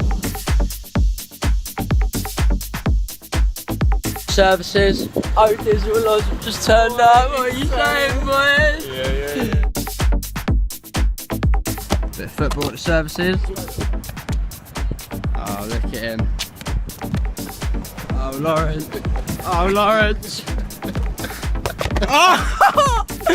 At the crossing. Well, thanks Eurotunnel. It's now 2:36 in the morning and we still haven't arrived yet. And me and Monsieur Loz, we're a bit tired. And we've still got 250 miles to drive. And we haven't had any sleep. And yesterday was a work day.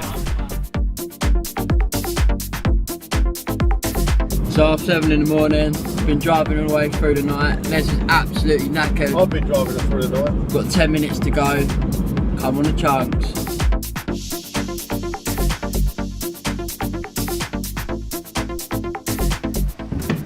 Clean out the water. Once everyone had arrived, it was time to take a quick tour of the lake with Bailiff Jake and then draw for swims. Come slightly right, got the highest point at the round bit there. Straight out there, towards the old chicken. 27 wraps. 27 wraps. But I've also seen fish get caught. There's a bit of gravel out here, about 70 yards. 110 sort of like your maximum. Right, it's about 110 yards. Got 2 gravel bars, one through here, same next door. Right, the second one's about 70 odd yards. Goes down half that.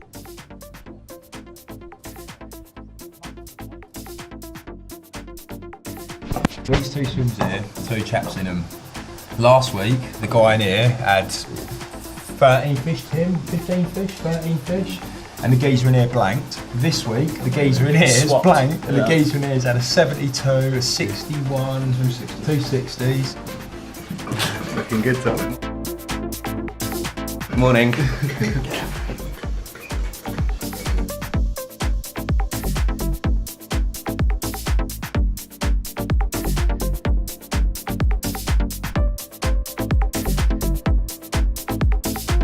Morning, Kurt. Morning. I've got a rod in here. And that Manny's, that Manny's, would he say that, long comments come from that swim more than any other swim on the lake. So if someone wanted to just to try and catch an 82-pound conger, yeah, if I'll come out first, that's all me, Jay. I'll show you. Right, Oh, he's got it. I'm a 3, not bad. 4. 4. 2. Number 2. I cheated. He's got it. He's got it. Where's he going? 5. That's me fly. Got it on you. 6. Number 6. The lucky 7. Lucky 7. It is right? my lucky It number. is. It is one. Lucky. Right, that's the draw. It's got to be bailiffs. Point. As Kevin had paid for the trip, the lads insisted he had first choice of swims before drawing.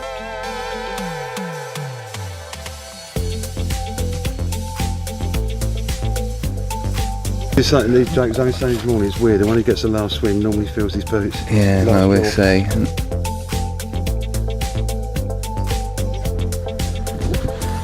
Ever the opportunist, Oli, having chucked out 3 singles while he was setting up, was quickly off the mark. It's not a giant, but it's bizarre to think that it could be an 80 pounder on the end. Just don't know, bud. Just don't know. Keep her coming, keep her coming, keep her coming. Yes. And it's in the net. First bloods.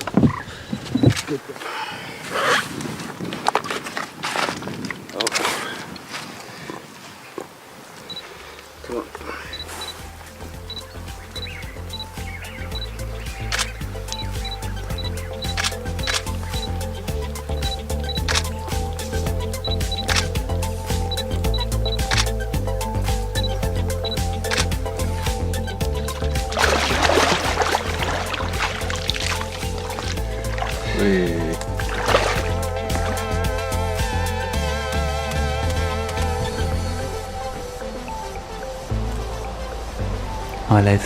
Hello. The boss quickly bagged one too.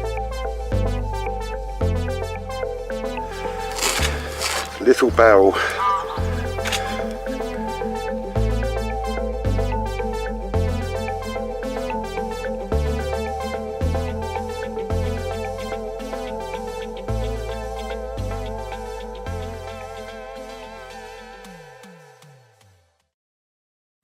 Shortly after dark, Loz had his first bite of the trip.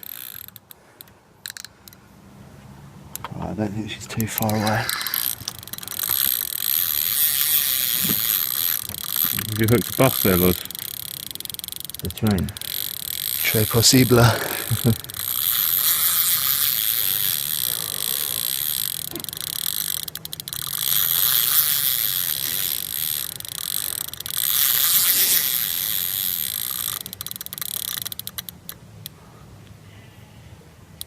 Well, it was out in front of you. It was out in front of me.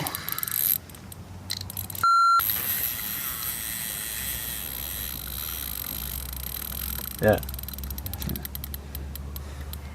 Didn't seem anywhere near long enough to be a cat to me.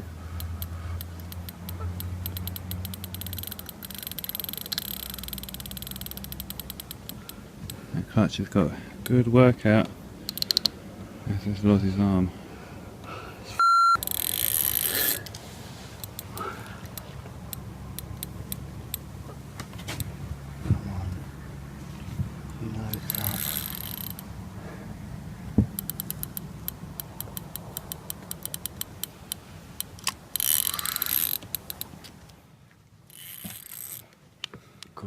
Son.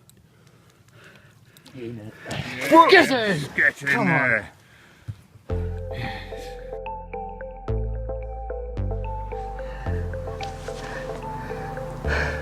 First night at Taliats, first fish, £60 3. Caught off a nice little reed line bay, and the fight beat me up. Still is. Incredible fish.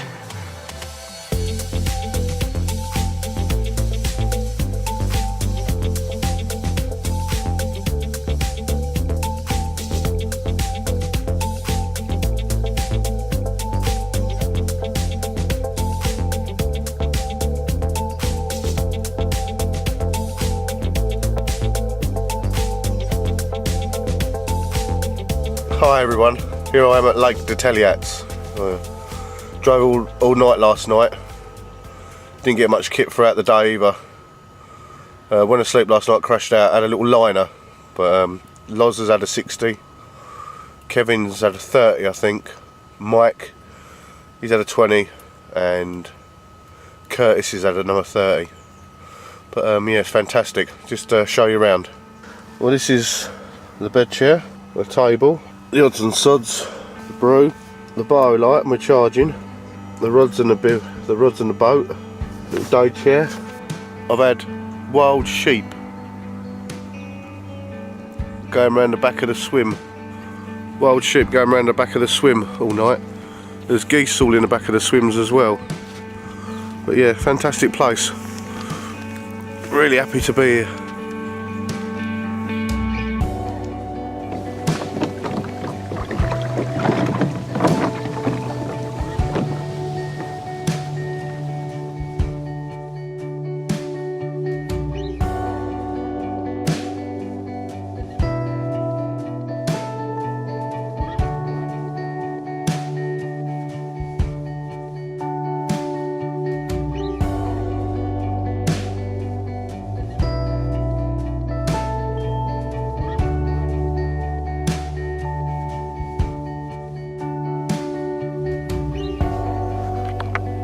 On the second day, it was fairly quiet, but then the action started to pick up for Mikey in the Crescent. We're this morning in Wilson swim. One in a retainer, one in the net. The third rod's decided to go as well.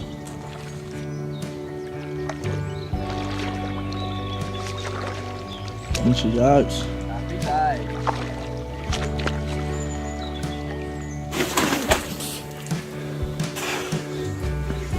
$33 common, 1 of 3 this morning, well chuffed. Caught with a double tiger nut this one, on a 6-foot plateau, well happy.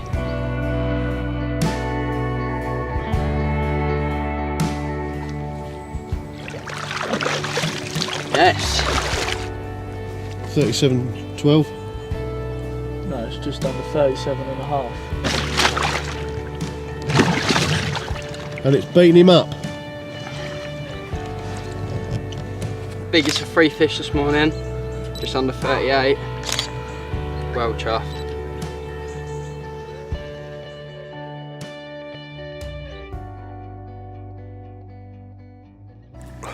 Hi, just reeling in for the morning, and guess what? I've caught a spom.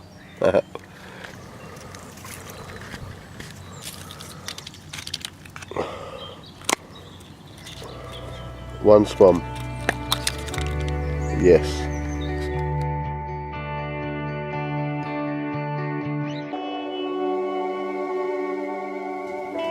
Here we are in White Swim.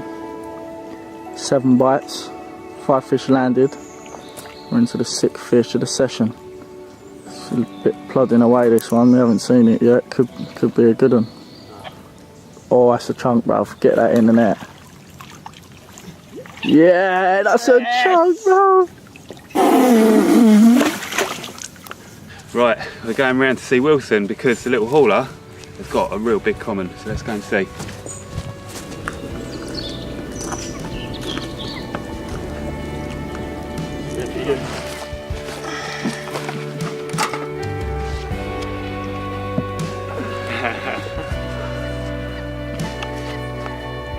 Yeah, do me.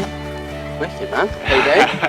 48.10. Yeah, brilliant sub. Still got 4 days to catch a 50, or a 60, or a 70, or an 80. Or an 80. Or an 80.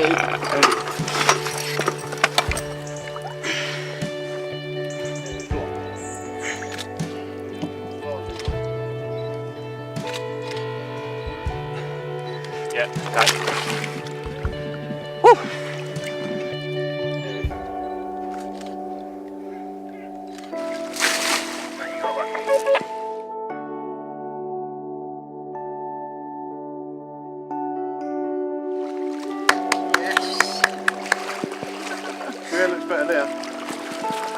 Dry towel. Yeah, 12. Cheers boys, thank you. I was having a beer as per normal and a little snooze, as you do on holiday, and it ripped off. The boys are here before even I got out the bivvy got their rods. Got it, Les. Yes! Give us a cheer, Les. Thanks, Mike. Les is off the mark. What you call it, Les? Forget what size. What weight was it, Mike? 25-12. 25-12. On the Cobra rig, over a bed of particles. Having a snooze, weren't you, when he I tore was off? having a snooze. Having a snooze. Go and get your brothers and sisters.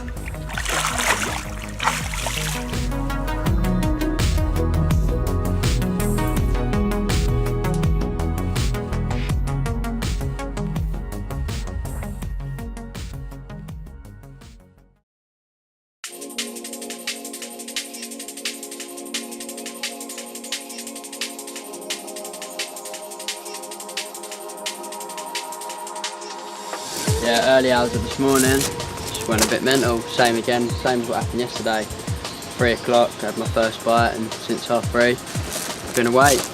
How many you got now then? Got 5. 5? Yeah. So 5 today, what, 5 yesterday? 5 today. No, 5 today, 4 yesterday, and 1 on the first night, and I've lost 2 as well.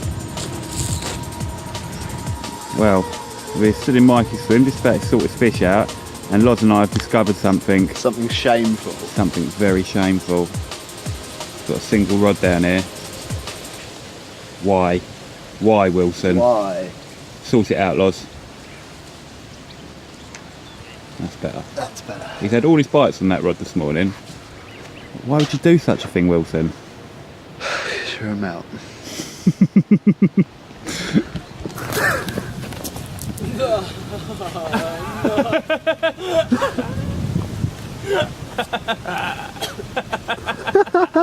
Come on, mate, it's not yours. That's brilliant. Kurt has just been raided by the sheep. Look, they have raided him up. Have they done ya? They done? They've eaten all his spoilers. Did you not even nail one?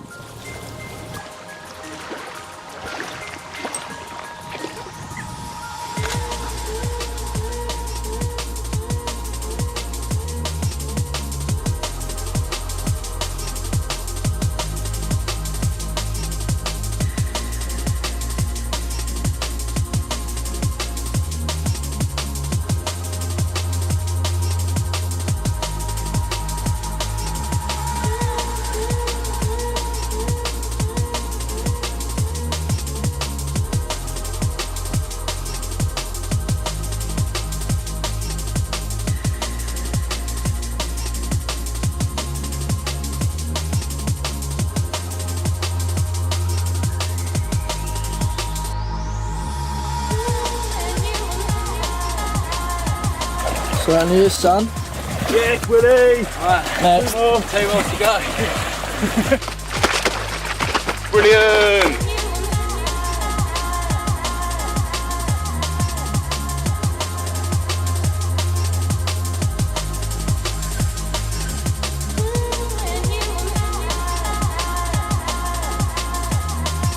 The bites kept coming for Mikey.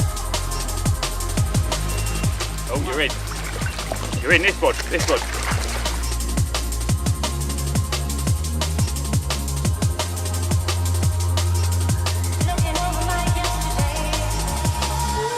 Clearly, he had a pack of fish in front of him, the average size getting bigger before he eventually bagged his first ever 50-pounder with another trio of mid-40s.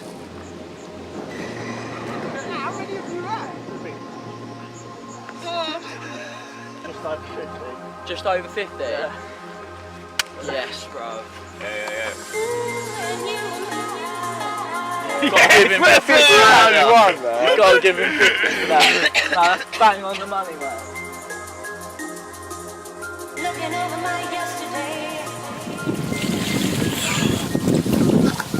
Big shot. Big fish.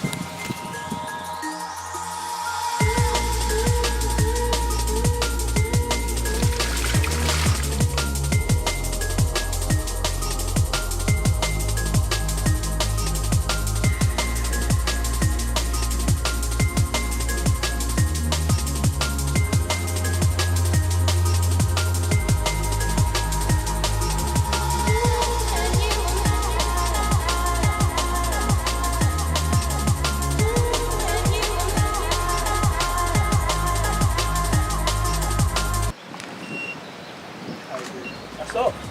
Right.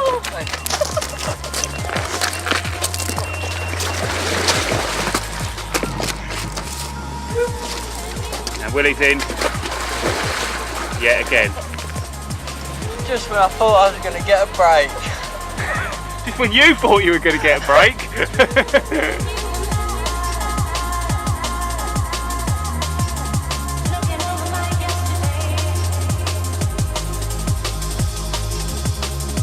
We got another big one.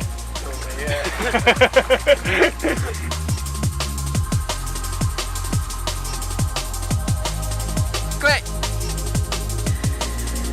Meanwhile, over the other side of the bay, in spite of illness, Alan had caught himself a couple, including a monster. Well, I've got the most stinking cold you could possibly imagine. I've had it about 8 days now.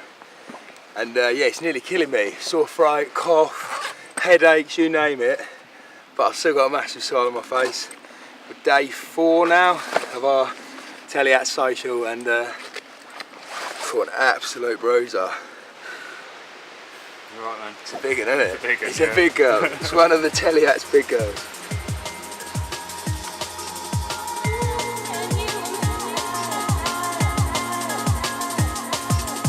Yeah, that's a lovely carp, mate. Lovely carp.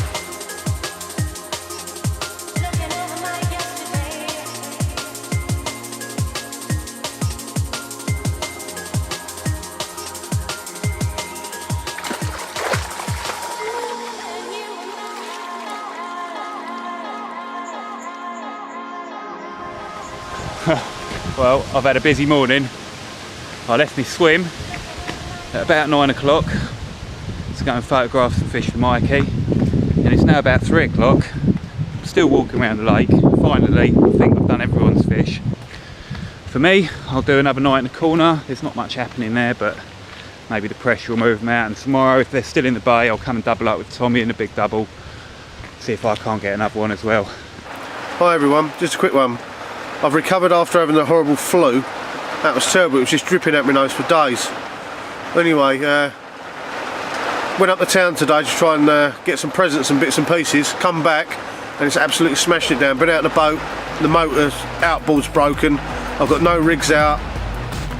So I'll have to ask Jake the bailiff to try and borrow his outboard.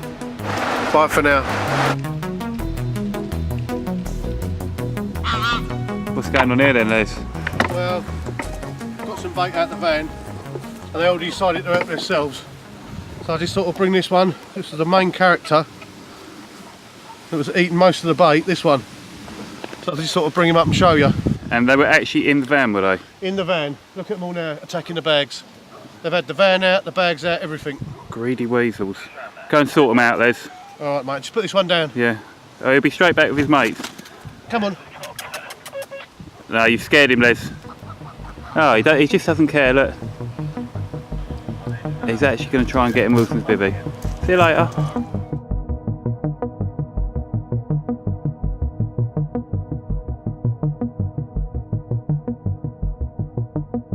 Kurt's just moved swims.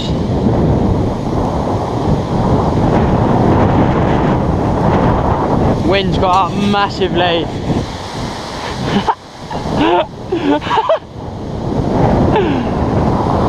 Has anyone clocked Kurt? Oh, look at Kurt. He's had to right to the next swim.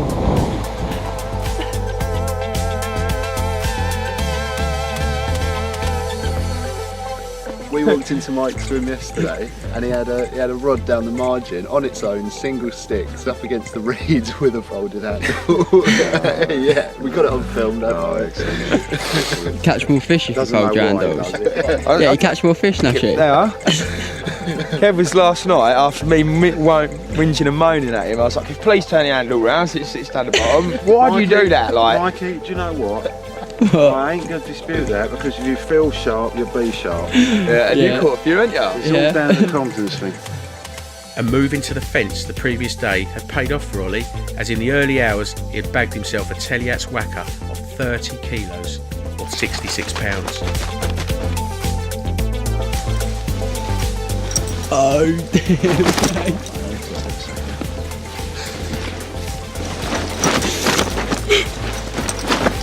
Wow, Ollie.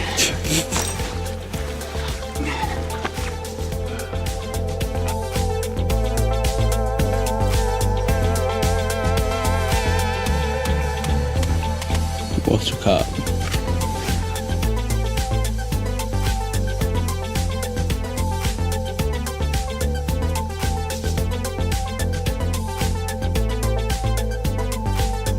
That's it, mate. Good job.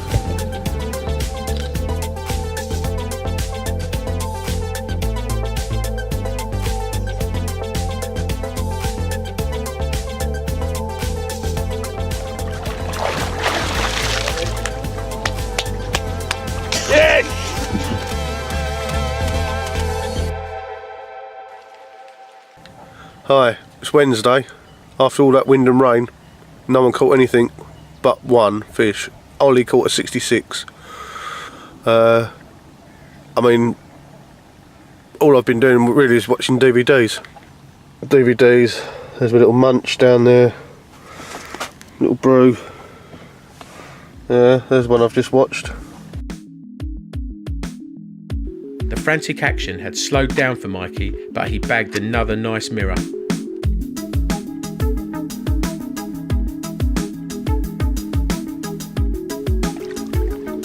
I'm hearing Wilson swim. Trying to get a sneaky look at what he's up to. What's happening, Wilson? Just getting some more bait back out there now for the night. And the night when I actually put the... Coming up here for dinner with us or what?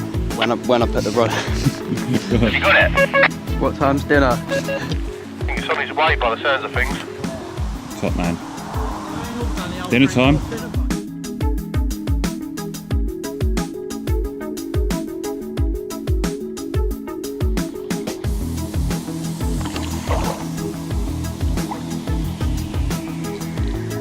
No!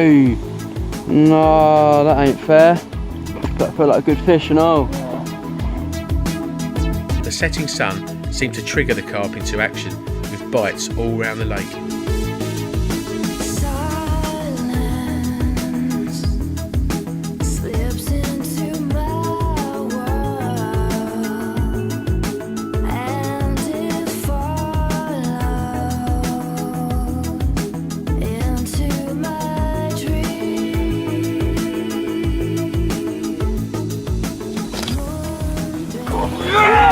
Yes!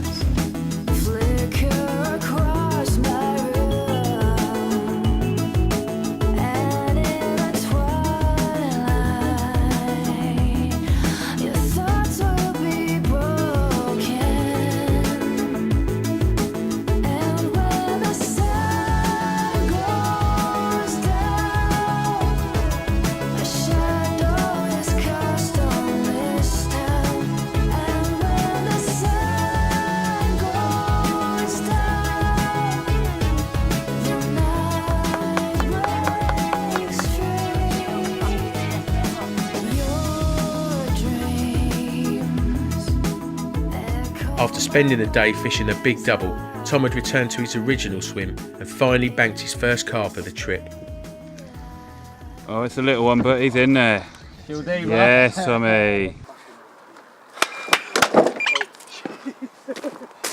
That's me causing carnage in the swim on camera. Sorry. Not a problem. Couldn't get on the fish. Got a little bit frustrated, I'm not going to lie. Moved again back to my original spot, to my original baited patch, and the perseverance has paid off. Not massive by any means, but well deserved, I think. Yeah, mate, you've earned that one.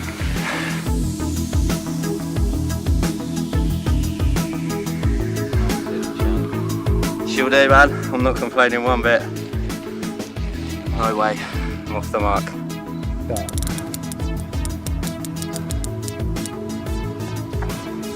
That's the horrible thing, you just don't know what could be on the end of here.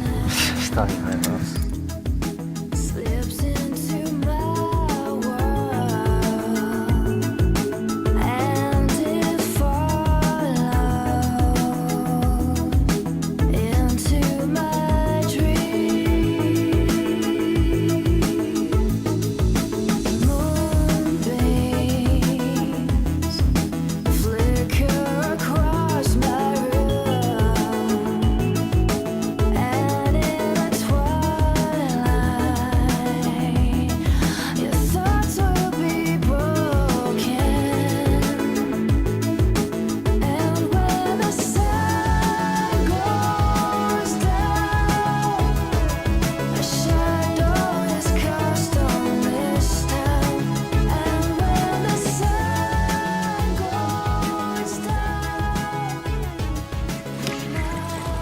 from Kurt's room.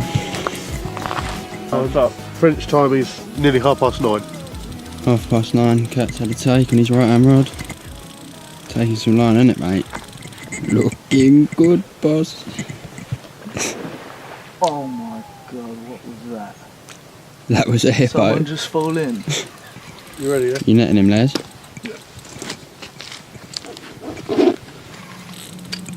You alright, Kurt? Yeah. Scrapping, isn't it? That's a cat. Yeah, he is. Oh, what? Kurt nil, catfish 1.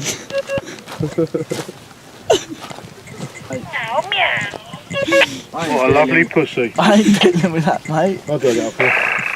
Oh, we'll lift that out of the net, won't we? It ain't £100 though, but it's a good fish.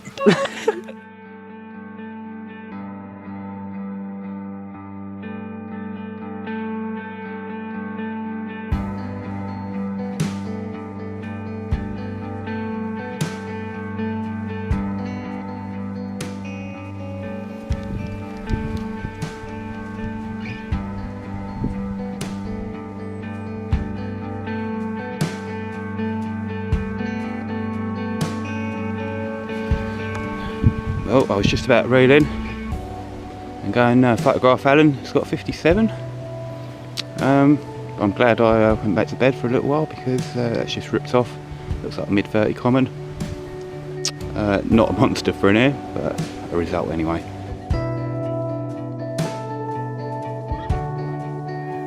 Oh, it's a bit easier to hold than the one yesterday.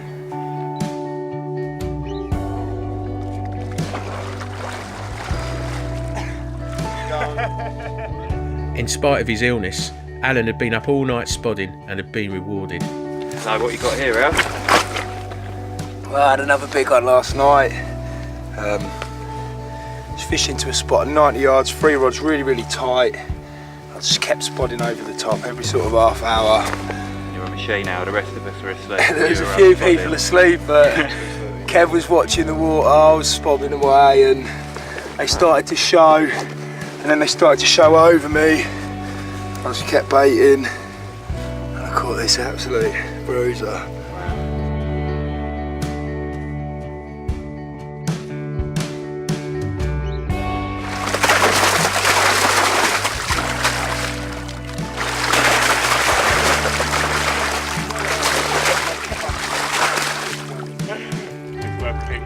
That's lovely. Good catch, Al. What a gorgeous.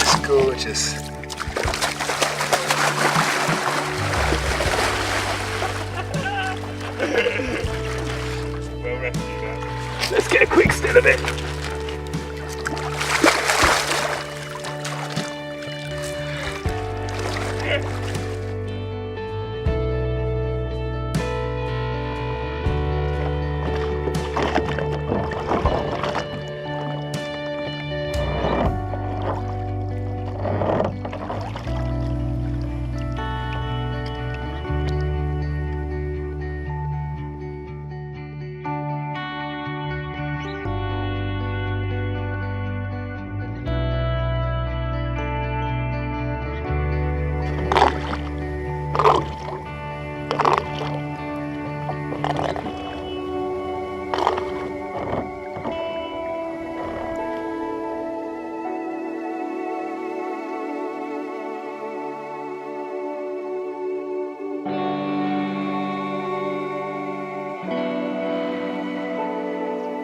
Catch one up. Another one on a key pop-up, on a multi-rig. Over a key and a half bait again. About a key and a half bait, yeah. Same rigs as I used back in the UK. It's done well for me this year, so twister hook and a combi link hook link. Simple and effective.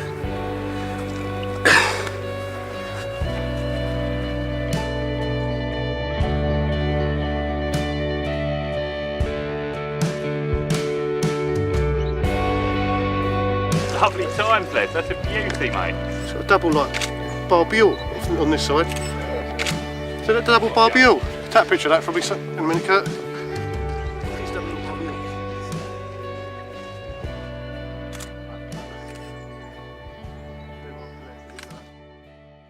That's it, that's all I want, that's all I want. Top man, Les. Over in the bailiffs, Kurt had had a hectic morning bagging several carp to over 50 pounds.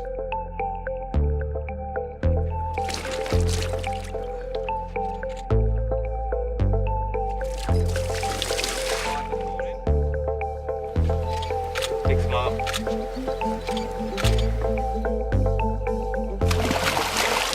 Whee! Through my legs. Done a good job of that. Kev had also had a busy couple of hours.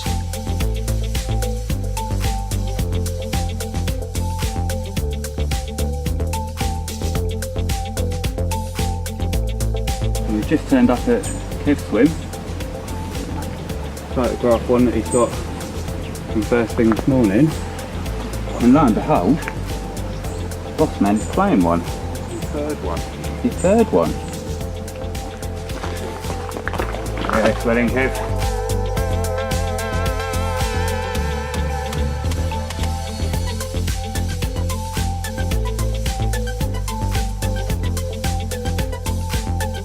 Meanwhile, Tom's patience had been rewarded and a fish had turned up in front of him.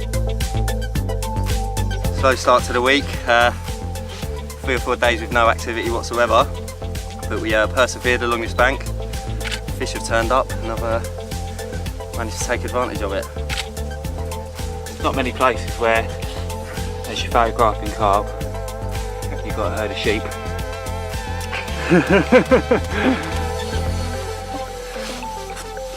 Anyway, back to the action.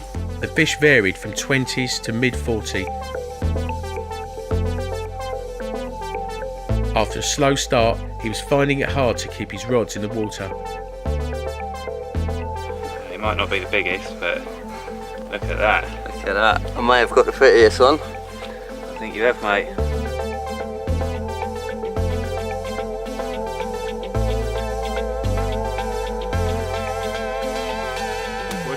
Good week.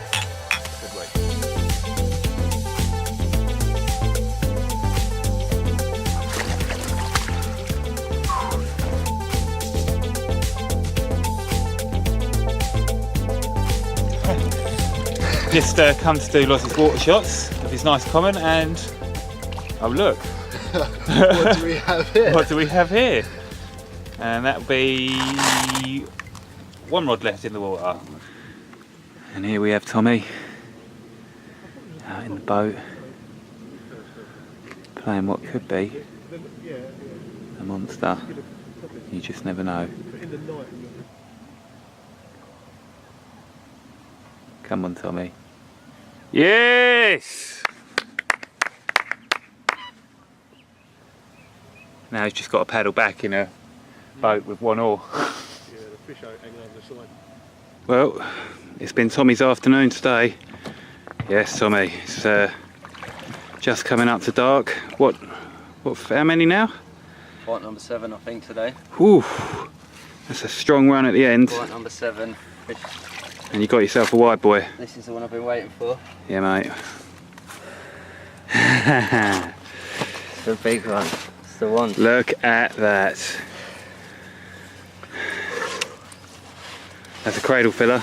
He got the bite that really mattered. A true Taliats giant. Oh, Tommy. It's kilos, yeah? Mm-hmm. Hold it still. That's 30... 31. Bouncing around 31. Yeah? Yeah, man. Get in. Yes, Tommy. Get in. Well, I had one bang on 30 kilos, and that was 66 pound. 68. So it's 68, 69 pound. There we go. That's massive. That is massive.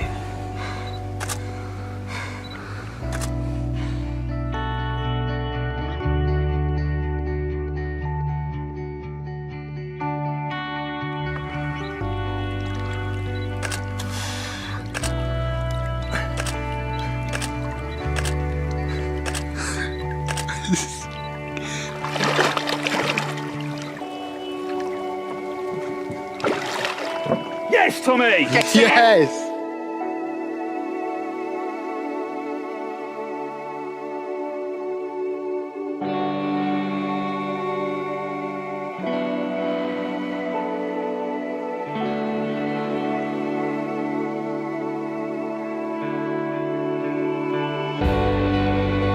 last morning brought a flurry of activity.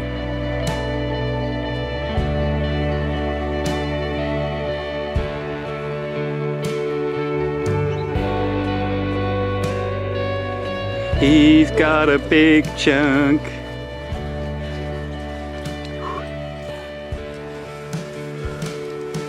Oh, he's a big fat one, Loz. Yes, Loz. That for a cart. How big, Loz? £50 4 ounce. Happy days. Little margin spot, middle of the night. Happy days, right, that side done? Yeah, mate. What's a cart? He looks tough for that one, the boy. Ah, he is. Yeah, that mate, in the water. Yeah.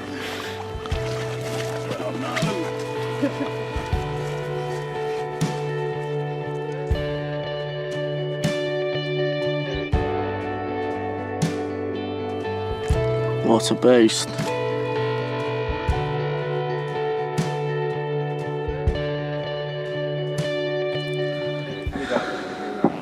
Big up your bad self. There was a fist pump. Yes. Well, here I am. Final morning, the final day at Les Teillatts. Eating one of Jake's beautiful bacon and sausage rolls. And I'm blown away, to be honest. I don't know, feel a bit sick, don't know what to do with myself. Down there, in one of them there sacks, I've got a fish of a lifetime.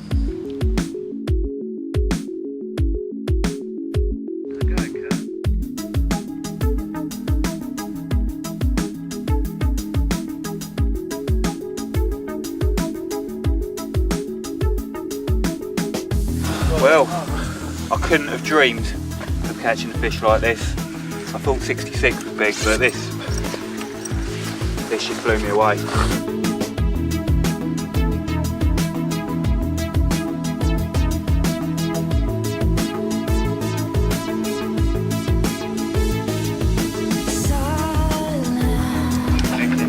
Yes, go on, man.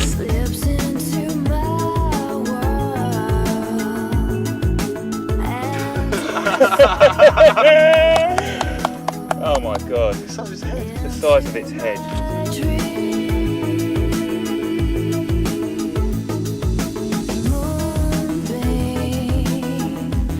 So big.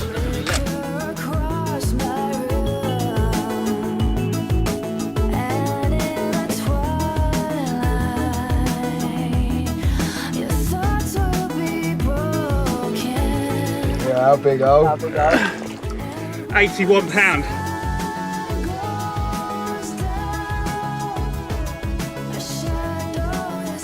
Go on.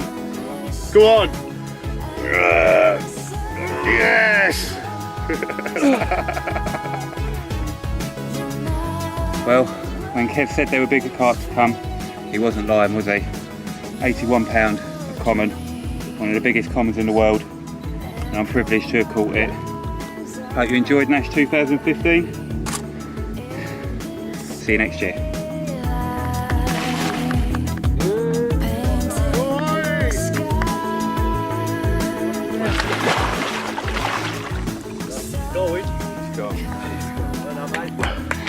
Yes!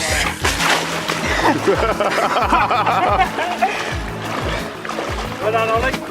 Brilliant. Get them. Thank you, boys. Thank you all.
Many thanks for tuning in to this episode of Tackle Fanatics TV.